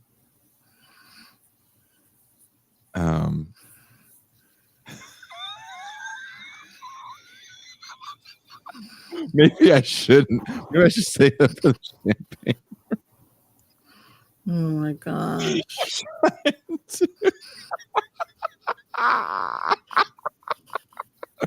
You know what I do want to show you, but we'll get the show knocked down. You weren't on the show. Did you listen to the group I showed you? Probably not. Probably not. It's the women. It's like 4 white women and 1 black woman. Oh, you showed me. We had a conversation on the phone about it, right? Right. Did you listen to it? Separately, no. Because it looks like Cedric sent me this message today. He's like, "Oh, I found another singing group because the other one was not just. It wasn't aesthetically pleasing." No. They just looked. They complained so much at chain restaurants. Oh, I've been listening to the album though. that's good. It's not. Really? They got like 3 really good songs. The instrumentation of the whole record is really good, but it's a little too mellow to the point where like some stuff just blends together and it's like one 40-minute song. Like Sade.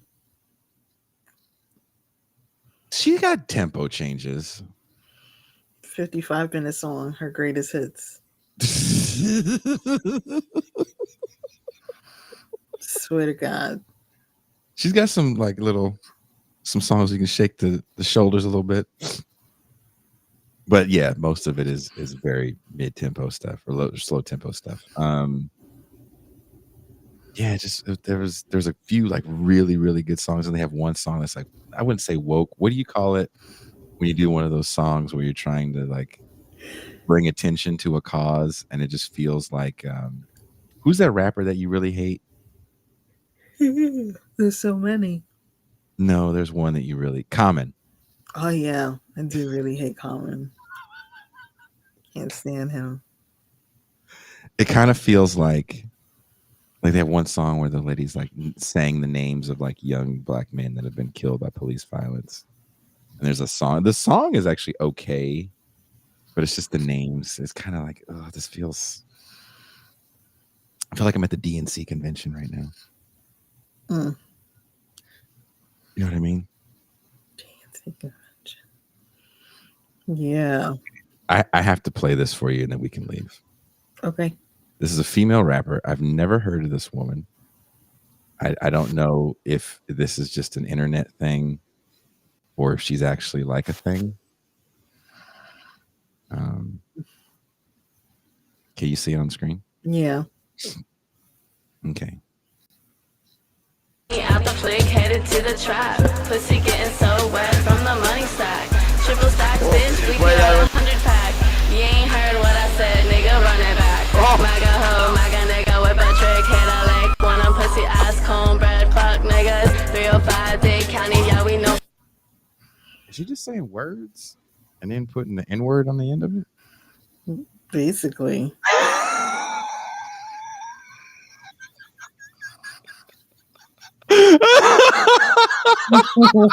Wow. The comments are crazy. Comments, oh my God. The comments. Oh my God. Hold on. I need you guys to help me understand what I'm hearing. Hold on. It's not over yet. Forgetting right spit stringing from my mouth, but you fuck my face. Good nutritious nut on deck, nigga. Eat me out, nigga. Eat me out, nigga.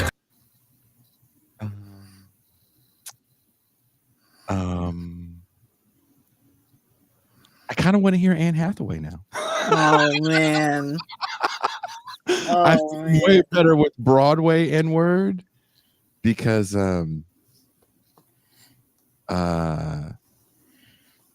is she raunchier than the other people we were talking about? Need to cleanse the palate with Anne Hathaway. Damn.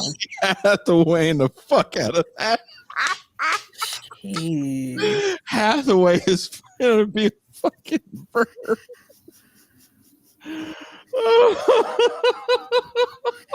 Jesus. It's horrible.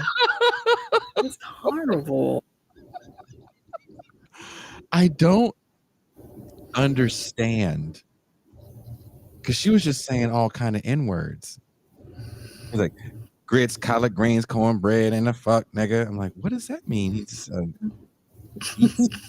are you worried about his diet? Are you saying, are you Claire Huxtabling him right now? Like, Brainless. Just spitting nigga at the end. Yeah, nigga. That's not how you walk around New York? No. No, it is not. That's a no. You can rhyme N-word with another N-word. Thanks, Riley. Someone says, now I want grit. She said something about grits and cornbread. Macaroons and Coons. Is that the name of her album? Macaroons and Coons. Macaroons and Coons. She's playing Mad Libs and has a God. I don't like the look on the guy's face on the bottom, which is kind of annoying. Yeah. But it was the look on my face though, in all fairness. Yep. And the guy is not black. He's us. He's all of us. He's all of us. Like, there's no way you can listen to this. There, let's break this down real quick before we go. Hold on. Beat it out, beat it out, beat it out, nigga. Drink it out, drink it out. Beat it out, got the money out the flick, headed to the trap. Pussy getting so wet from the money stack. So is she saying that she's going to sell drugs or buy them? I don't know. This is where I'm confused. Is she going to the crack house to like, hey, I got a key. Let's rock this up and flip it. Or I have some sort of narcotic that we can cut up and make a profit on. And I get excited about the fact that we're going to make such a large profit on the markup that we're going to have on the wholesale price that we got it at. This is what she's trying to say here? She's better versed in eating me out, nigga, than she is on drugs. Okay, because I don't, where she's like, hey, I got a lot of money. I'm going to get really fucking high with a bunch of black people that I just met here in the crack house. My new friends. You know, it is. It's a social place. You know, they are social places. You ever been to a crack house? Not that I know of. Okay, well, as one that's been to one, did I ever tell you about the time that we had a record deal and the dude that ran the label was a drug dealer and we had a label meeting in the crack house? Oh my god. Oh my god. Jason. I'm in a bubble. I was 19. 20 maybe? Dude. We were like, I think we're in too deep.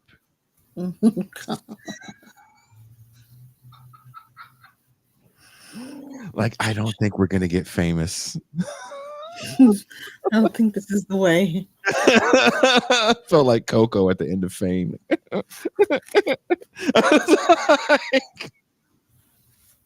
It's horrible. That was one of those moments where you're like, is anyone going to believe our origin story? Bitch, we got 100 pack. You ain't heard what I said, nigga, run it back. I don't think I need to. I heard what she said. I don't get it. Nigga with a trick, hit a leg, one of pussy ass cornbread, fuck niggas. So wait. Is she complaining about black people who she doesn't think are masculine enough? They eat cornbread? Is that not masculine? Dude. How are they eating the cornbread?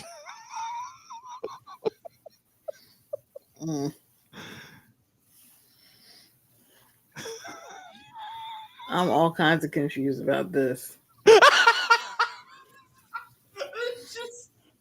Someone says she dissing cornbread. I really don't understand. Yeah, what is a pussy ass cornbread nigga? I've called people a lot of N-words. I'm gonna probably call somebody some kind of N-word today. Never would I think to put cornbread in front of it. No.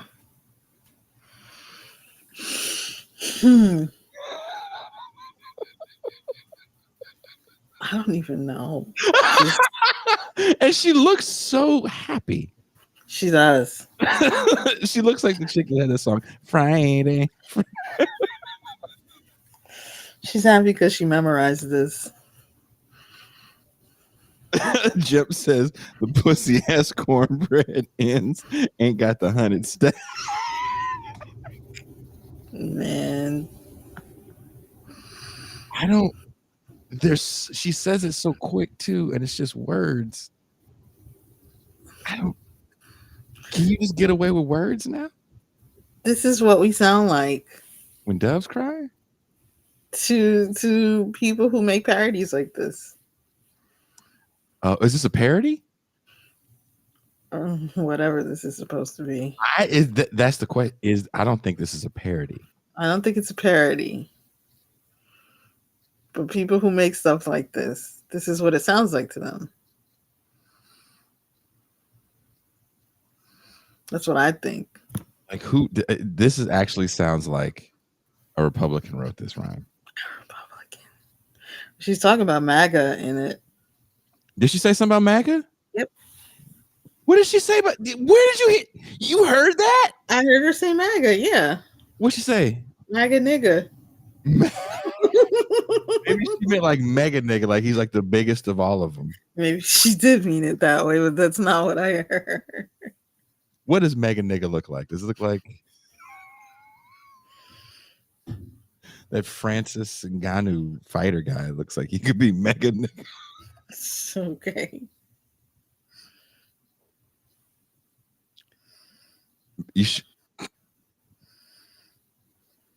So do MAGA niggas not eat cornbread? Good question. Because I want to know what cornbread did to anybody. Most people I know enjoy cornbread unless they have some weird allergy to corn. MIDI doctor says black, blackity, black, black.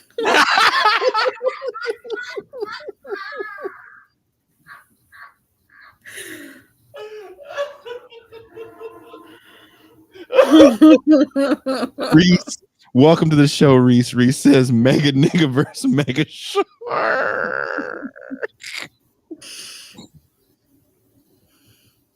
Remember when Eminem invented words? I don't remember Eminem ever saying the N-word. That's kind of his thing. That is his thing. Like, I can be one of the dopest MCs without saying this one word. And it's like, that good for you. Like, all your friends appreciate you. You seem like you respect a lot of people there. I'm not your mother and your baby's mother, but besides that, you seem like you're all right. Cornbread was with Earl and me.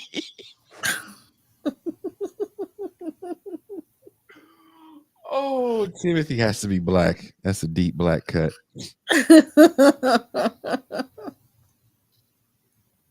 Like, seriously, I have said the N-word numerous times and never been this happy.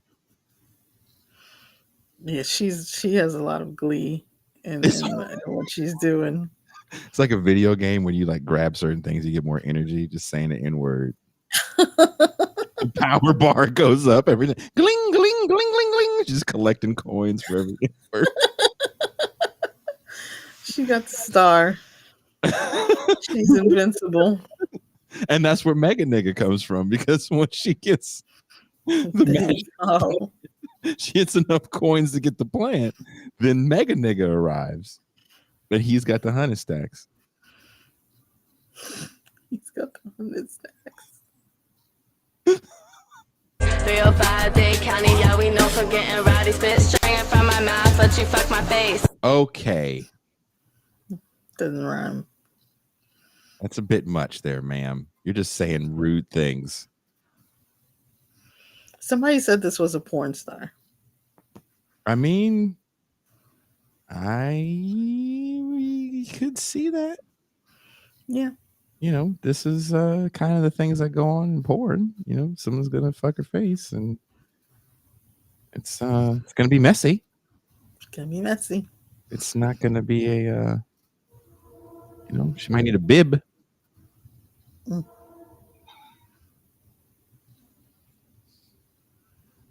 But this is just rude. You know, you've just been handling money this whole time. It's Riley Reid. She's a porn star. Does she wash her hands first? They know her name. Good grief. Do they know her music? That's the question. Is this part of one of her movies? Is she auditioning for something? Part of one of her movies. This is the porn version of the NWA movie Straight Outta Compton. Straight Outta Compton. Straight Outta Compton. Crazy little skinny bitch named Ashley. Good nutritious nut. Good nutritious nut. Right. Mega nigga is very healthy. I don't think it's not MAGA. I think it's mega. Okay. MAGA nigga's not gonna have nutritious nut. MAGA nigga drinks like 3 liters of Coca-Cola like it's water and energy drinks. Mega nigga does not drink soda, doesn't even do coffee, non-caffeinated teas, Non-caffeinated teas. And is vegan. Herbal Good teas. nutritious. Yeah, herbal teas. Good nutritious nut. On deck, nigga. Eat me out, nigga. Eat me out, nigga.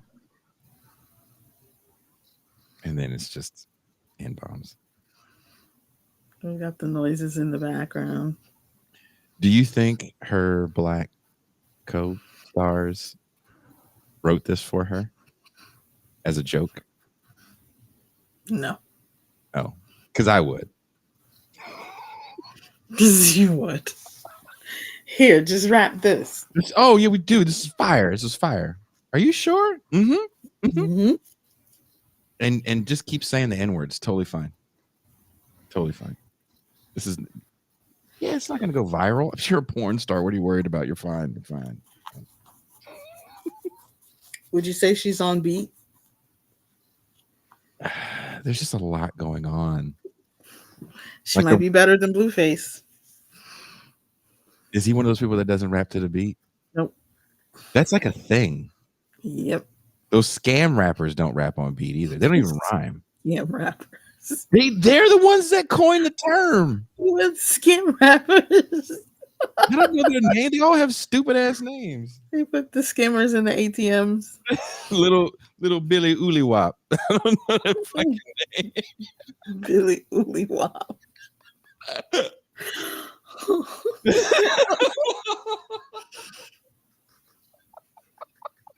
Somebody said critical Caucasian thing. Critical Caucasian theory. Someone says, do we need to hear this 4 times in one evening? Dusty, you are so lucky I don't live where you live, because I would be blaring this out in front of your house like John Cusack and say anything.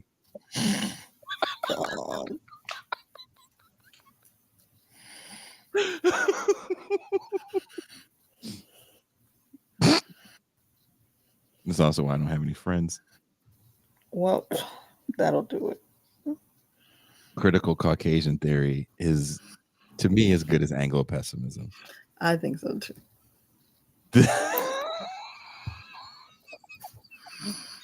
Should we start making it up and do like hella fake Twitter posts about critical Caucasian theory? We might as well. Did I tell you? Oh, you weren't on the show the other night. Someone, I don't know who it is. I'm asking again to please send me the image. They did a Candyman.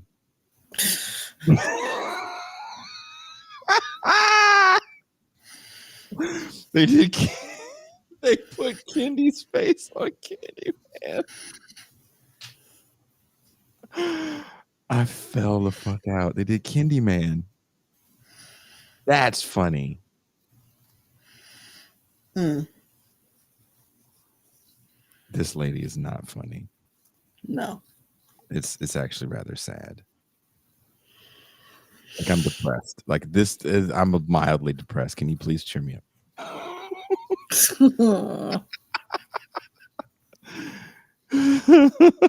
Oh, to say. Janos just cheered me up. Critical Caucasian theory. The other whiteness studies.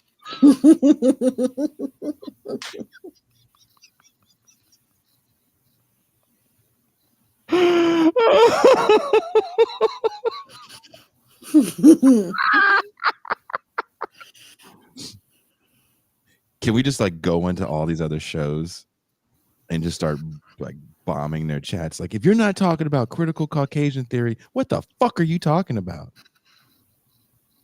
Time to get serious here. Mm-hmm. Can we please be more serious about Caucasoid issues? Jesus. It's like you guys never heard D Antword.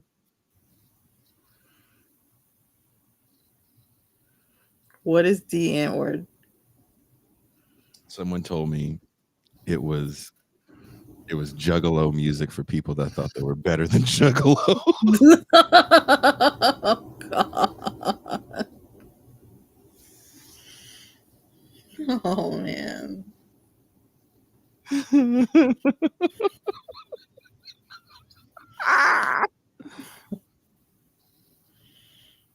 We were serious for like the first hour. We were. And then we did. This is what we do every night we stream. We get very serious for the first hour, and then we exhale the second hour. For Afrikaners by Afrikaners.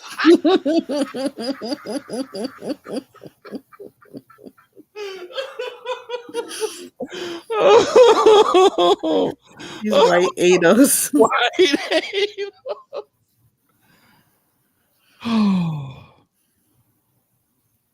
Yes, Gaspar says, and then catharsis. Yeah. You know, listen to the sounds of Toussaint's life and tell me she doesn't need this laugh. No. I don't know why they're so noisy today. Today? The train, too. The train thing. Life. It's usually the middle of the night when the train does that. Not the middle of the afternoon. American descendants of Saxony. Jesus Christ. African descendants of the Dutch.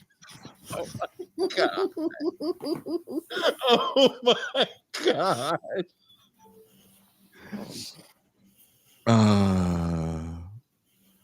Yeah, train whistles, ambulance sirens, people fighting.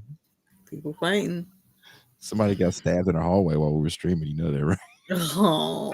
You live in one of them stereotypical New York before Giuliani apartments. That was just the kids next door.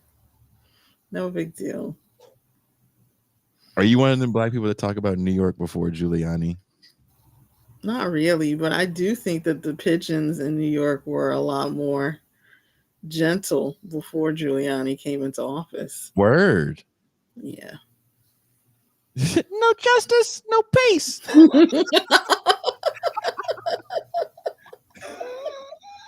That's my slice of pizza. Fuck you, cop.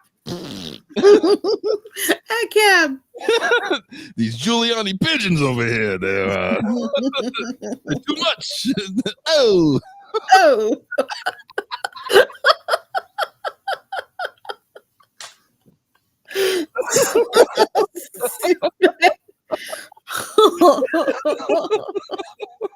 All New York cops are Rodney Dangerfield, by the way. Basically. Brother, where you going?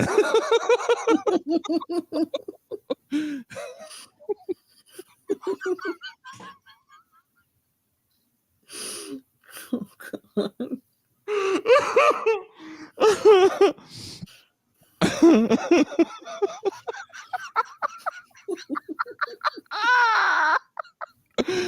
Oh God, I'm trying to read the comments. The tears in my eyes are making it hard. Yeah, good pigeons from Animaniacs is like classic. Dutch land back from Belgium. God. Oh my God. Oh, see, we want a space for you guys to say all the horrible things. So when you go on the internet, you got it out of your system. And you can go to your job and post without being without fear of being canceled. Get it all out here in the safe space of TIR. Mm-hmm. I am starting to believe, I think it was Steve that said, this is why white people won't have you guys on their show anymore. Starting to believe that.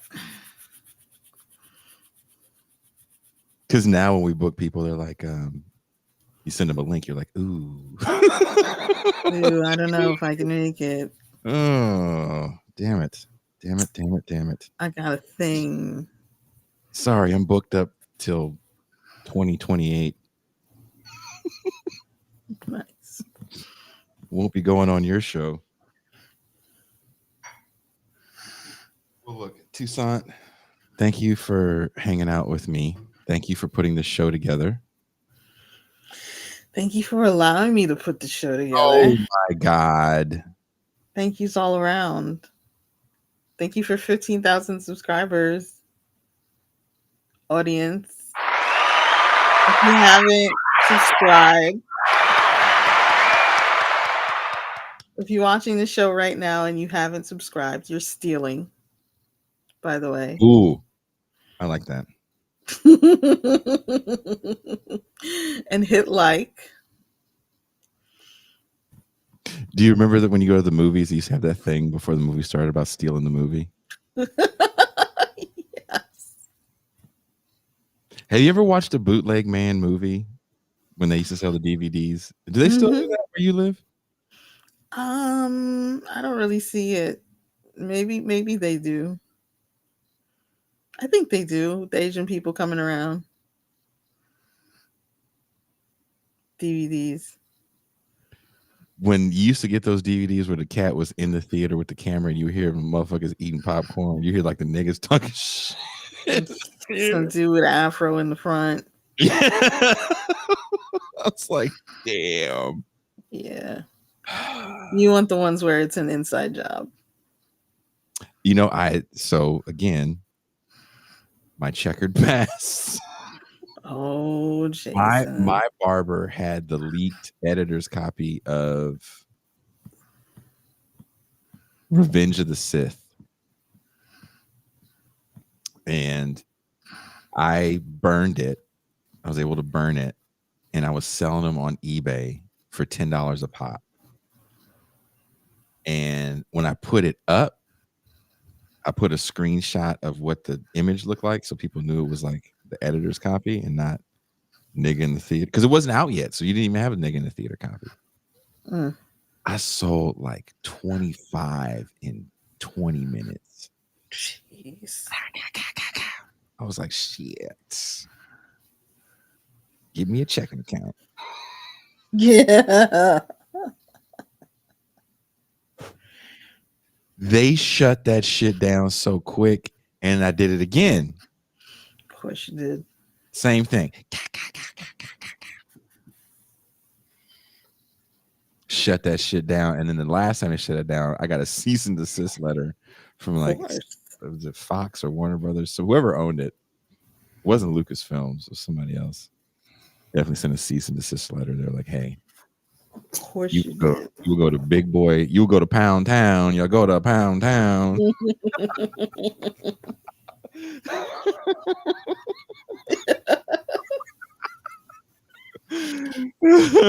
The niggas think you're cute and brown up in Pound Town. Sorry.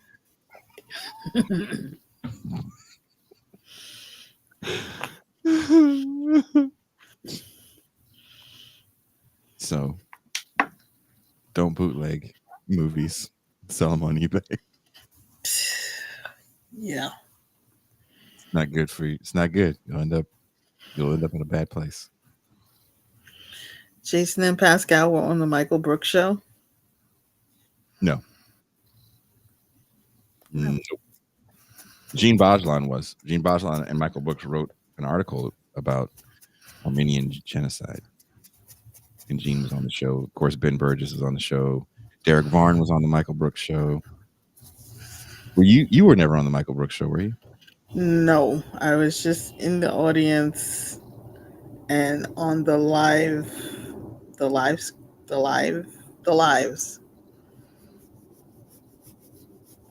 Yeah, the lives.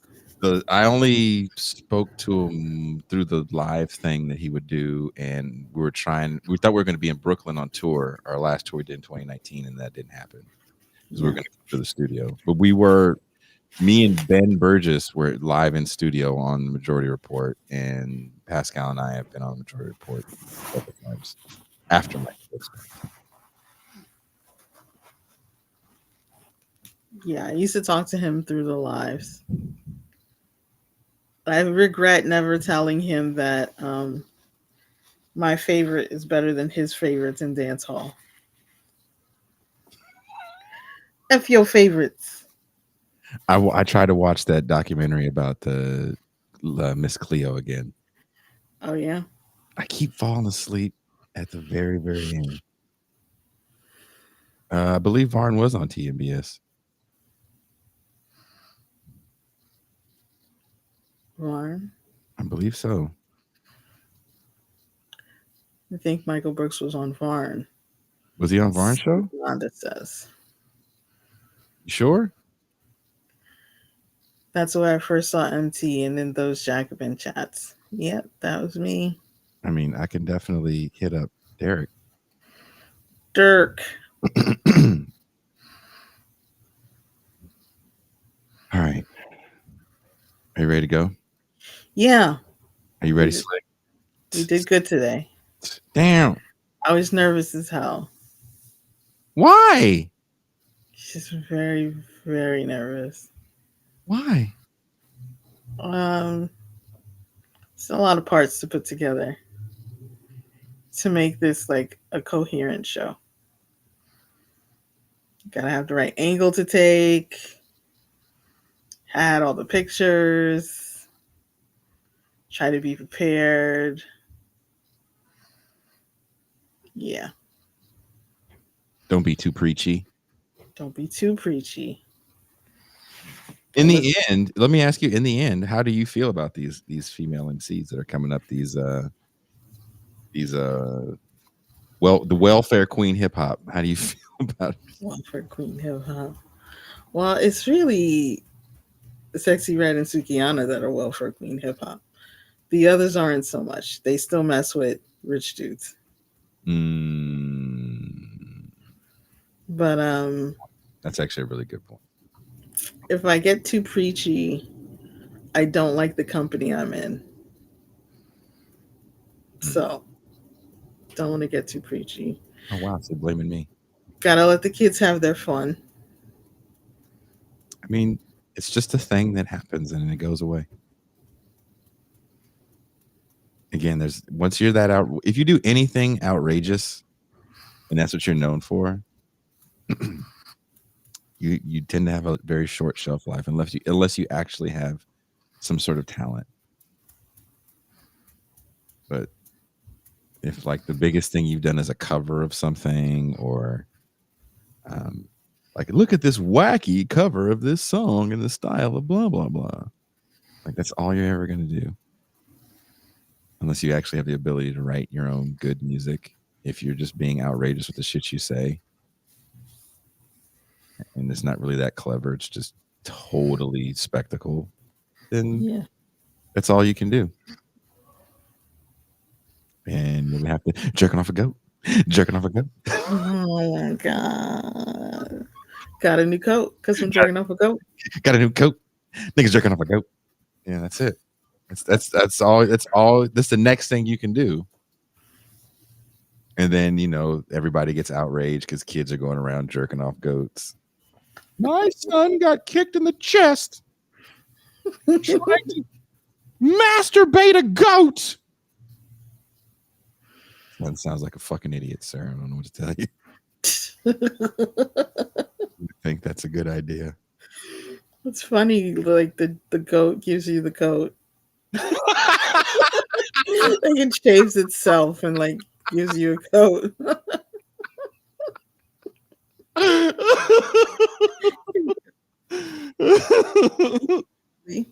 Like, remember when kids like, my son lit the house on fire watching Beavis and Butthead? It's like, really? Yeah.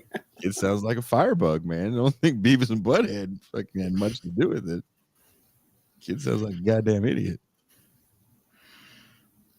That voice you just made, I read Facebook posts in my head in that voice.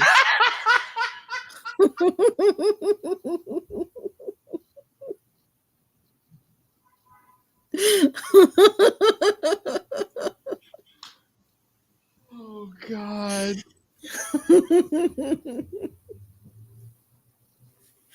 Is that a good thing? I think it's an accurate thing. Like, most people probably sound like that. Like that outraged voice. Yeah. My son. My daughter heard Sexyy Redd and now she's with a black person. I'm not racist, but it's just the kind of blacks that she's with are not Obama-ish. Not Obama-ish. Like Ice Spice. Like Ice Spice. And I'm like, Caden, why? Jesus.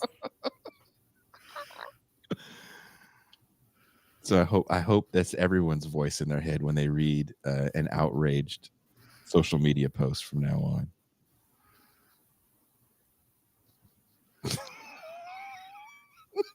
I hope so too.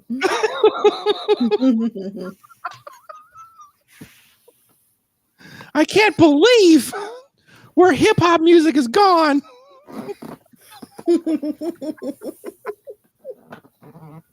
These women are too sexy. It's just okay. too sexy. The sweat was dripping down my balls. It was fine. It was my balls.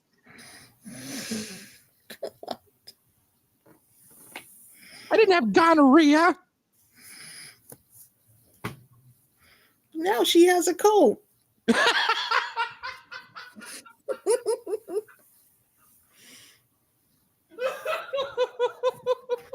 She can cover up. Jim says my daughter keeps licking cracks.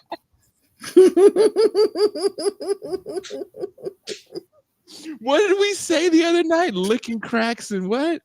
Oh, I don't remember. It was I don't remember. It was blowing out backs and licking cracks. Blowing out backs and licking cracks. Why did we say that? Because it's Thud Lane.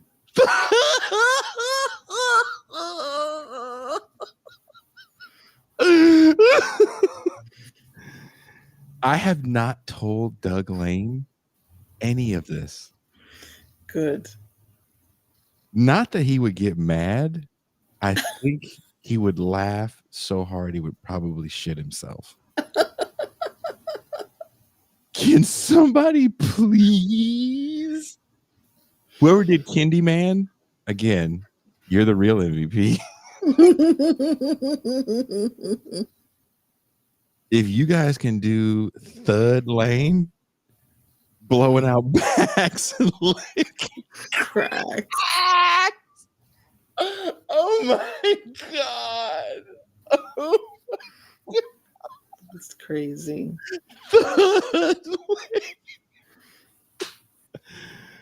Oh God.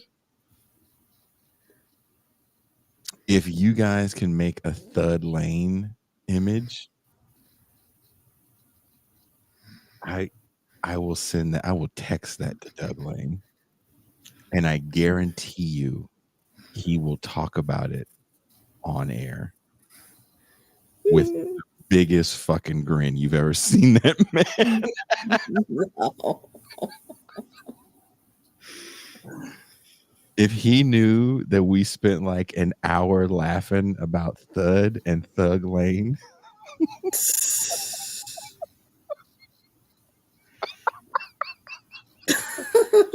ridiculous. Oh my God. That shit would be what Yano says with 2000 era iced out lettering. Yes, Thud Lane, because it's thick. He's thick. Ugh.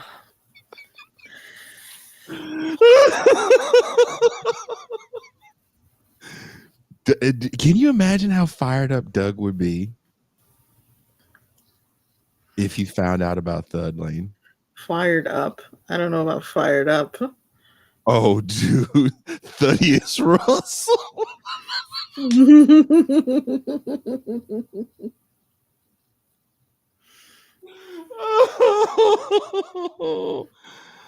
Oh. Yeah, that would make his year, Eric. If Doug found out we were doing all this, he would be so happy. But I would have to go to Portland just to hug him. God. Ashley would be full on Krayshawn. God.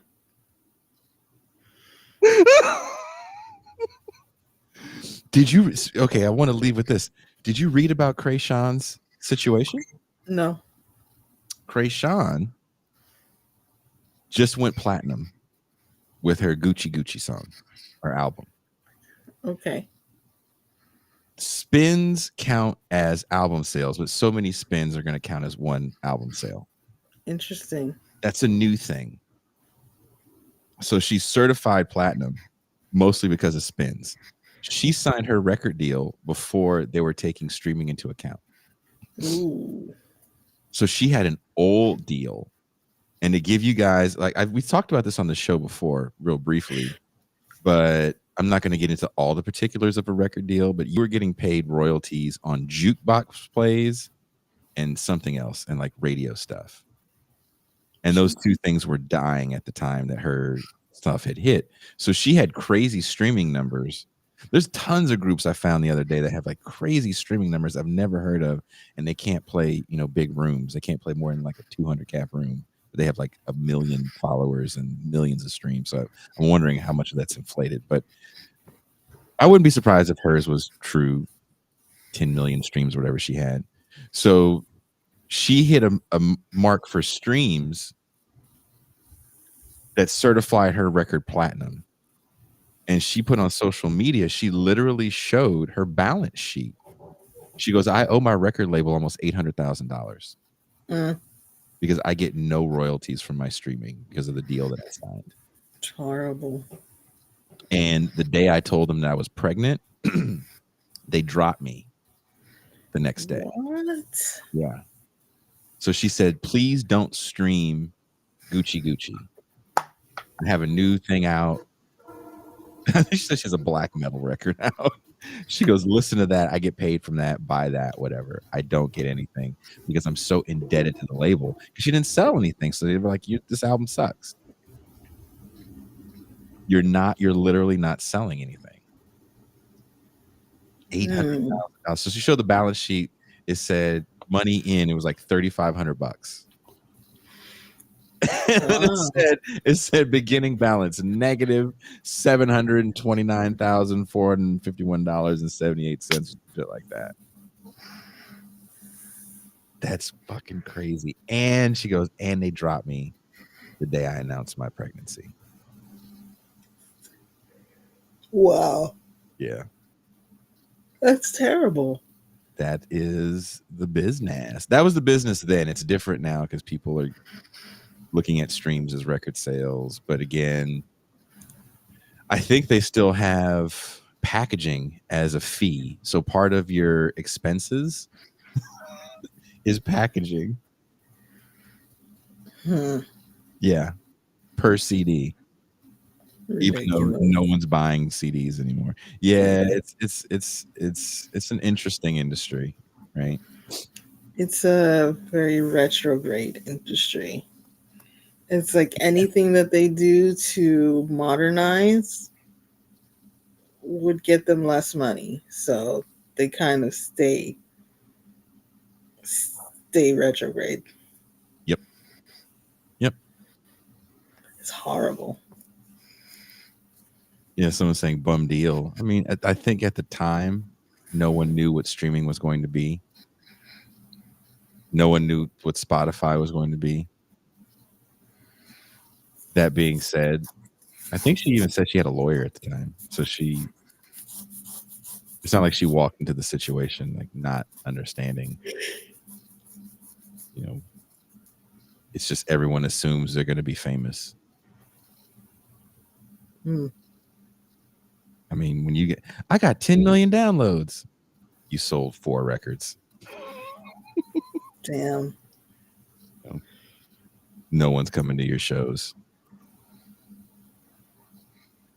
So it sucks, but it is what it is. But I thought it was funny. Someone said Ashley Fowler was Krayshawn. So I figured I'd tell you the Krayshawn story. Thank you for that. Very sobering.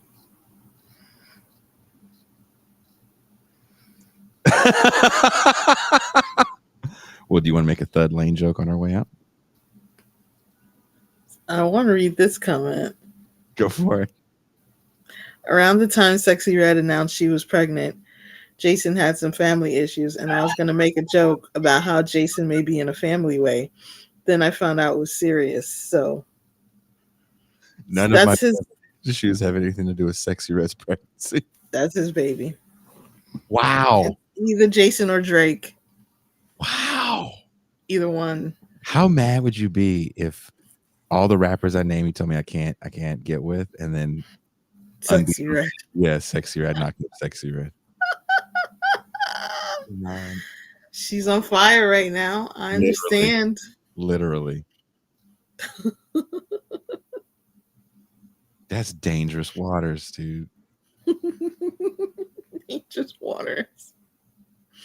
I feel like Sexyy Redd would have such a horrible time with me. Aww. Like I wouldn't do enough ratchet shit for her. You didn't give her no rotail. Rotel, no. Like, you got any rotel dip? No, I've made a nice queso though.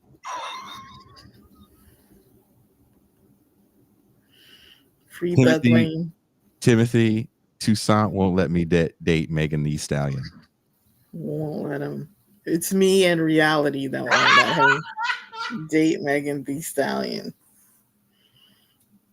Either one of us. Ouch, niggers.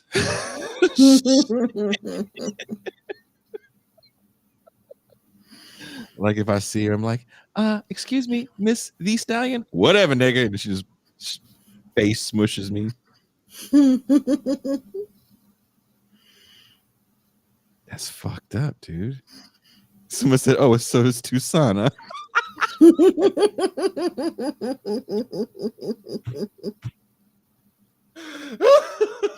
I will have a celebrity relationship. You'll be the celebrity.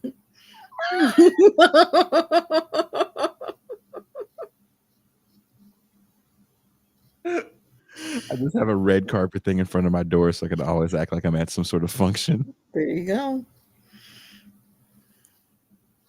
Someone says, come on, Toussaint, let the man live. Oh. Don't worry. I'm either going to have the celebrity relationship or I get the part-time yoga teacher. Part-time yoga teacher. Look, Charles Ghost, if Brianna Joy Gray and I got together, I really feel like the internet would explode. Be more than the internet exploding. What would our combined name be? Brayson? Yeah. Brayson. Ew.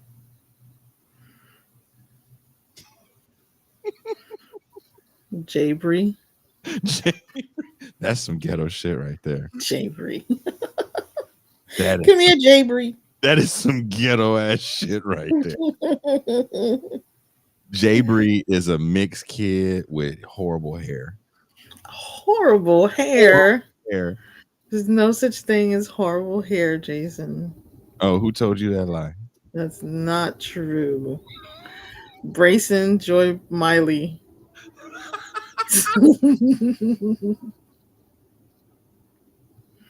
Jay Gray.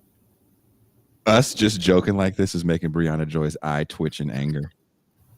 I can believe it. BJG and this dude.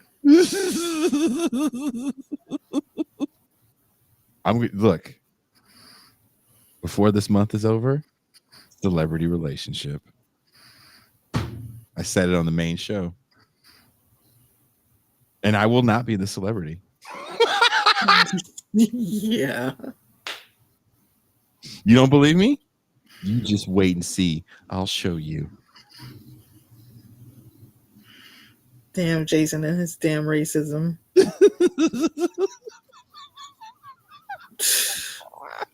Dusty says she's going to make a rant about this on that. Oh, man.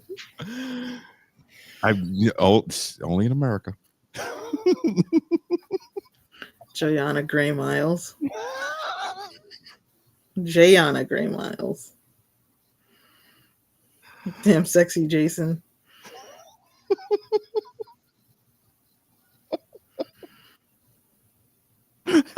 She puts up with everyone.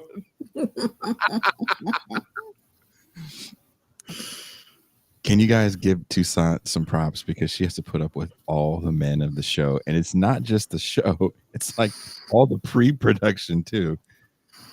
This is true. Everyone, even the intern, dudes.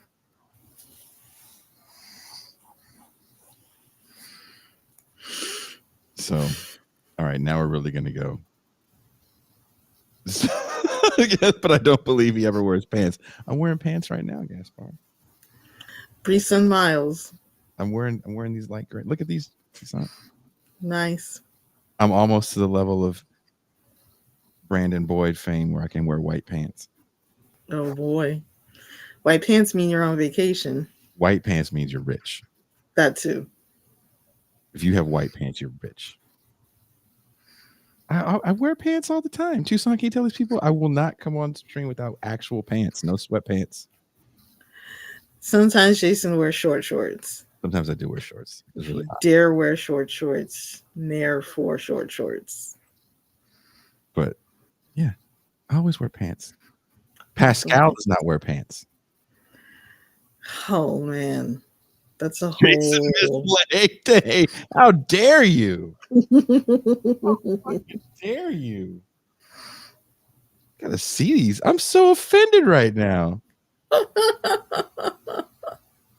Sorry, bro. Up? Oh my god. Toussaint, He said sorry. you seen my stems. You've seen your stems. We've all seen your glorious stems. No, you saw them in real life. Do I miss leg day? You don't miss leg day. Can you say it though with confidence and not say it like I'm making you say it? Damn. That Jason. Boy, oh boy, he does not miss leg day. No, he doesn't.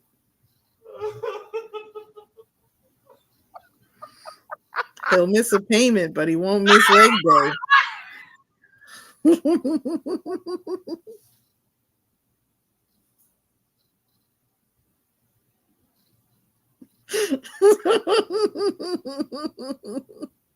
Oh, Jesus, take the wheel.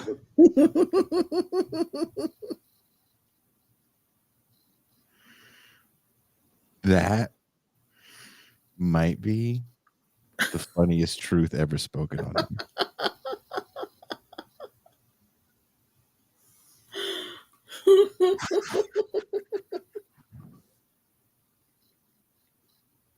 Damn. Timestamp that shit. Make the caption MT owns not just Jason, but the entirety of TIR. Yeah. That nigga said you might miss. No, someone says Jason higher drunk. I do not drink and I've drank once in my life, and I don't do drugs. I'm just silly. Jason gets high off of people and off laughing. Mm-hmm. Damn. That's like, I feel like I should just walk away. It's funny because it's true. It's funny because it's so like we were having a whole conversation, but damn, she's about to shut down. Can't afford it. Can't. I trying to make the numbers work. I can't do it. I can't say that about leg day though. Nope. Leg day must go on. That's funny.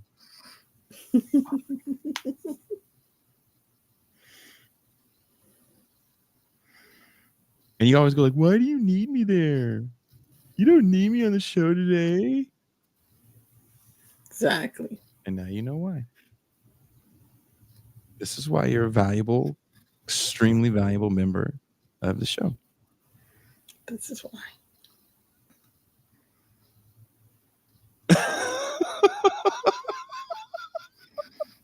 Someone says, seriously? Yeah, I don't do drugs. Be surprised how many people love the crack. I would be surprised because I don't know. I really don't. This happened last night because my nose just exploded with blood, and I was like, I want people to know this is a normal Mexico nosebleed, not a Brooklyn podcaster nosebleed. And Ben Burr just started cracking up. So I saw that.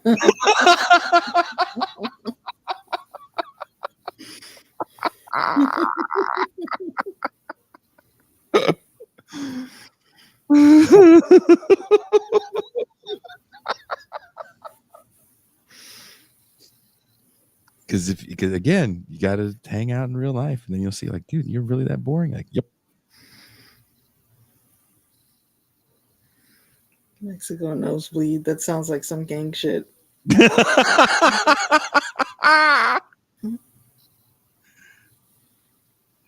I'm not familiar with it. All right, Toussaint. It's late where you are. Hey, I'm bleeding over here. Excuse me, brother. Looks like you got a nosebleed over here. Is that a Brooklyn podcast nosebleed? Oh.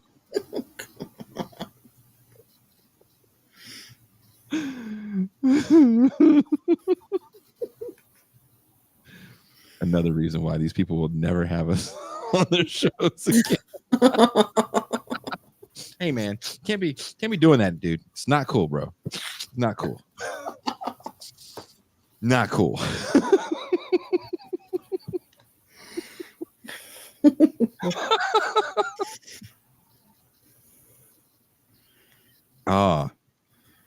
She has a long tongue. Yep. Do you think that's what do you call it? CGI? I don't know. I think she has a long tongue. Jesus. Who the hell is this? That's Lotto. What does she do? I have a video of her too that we didn't get to show, but she's just a degenerate. This is still my favorite picture. This is what? Still my favorite picture. She just looks so human. She just looks like she's going to a Halloween party. She does. Aw. I think this is the outfit she takes her kids trick-or-treating in, though. Jesus.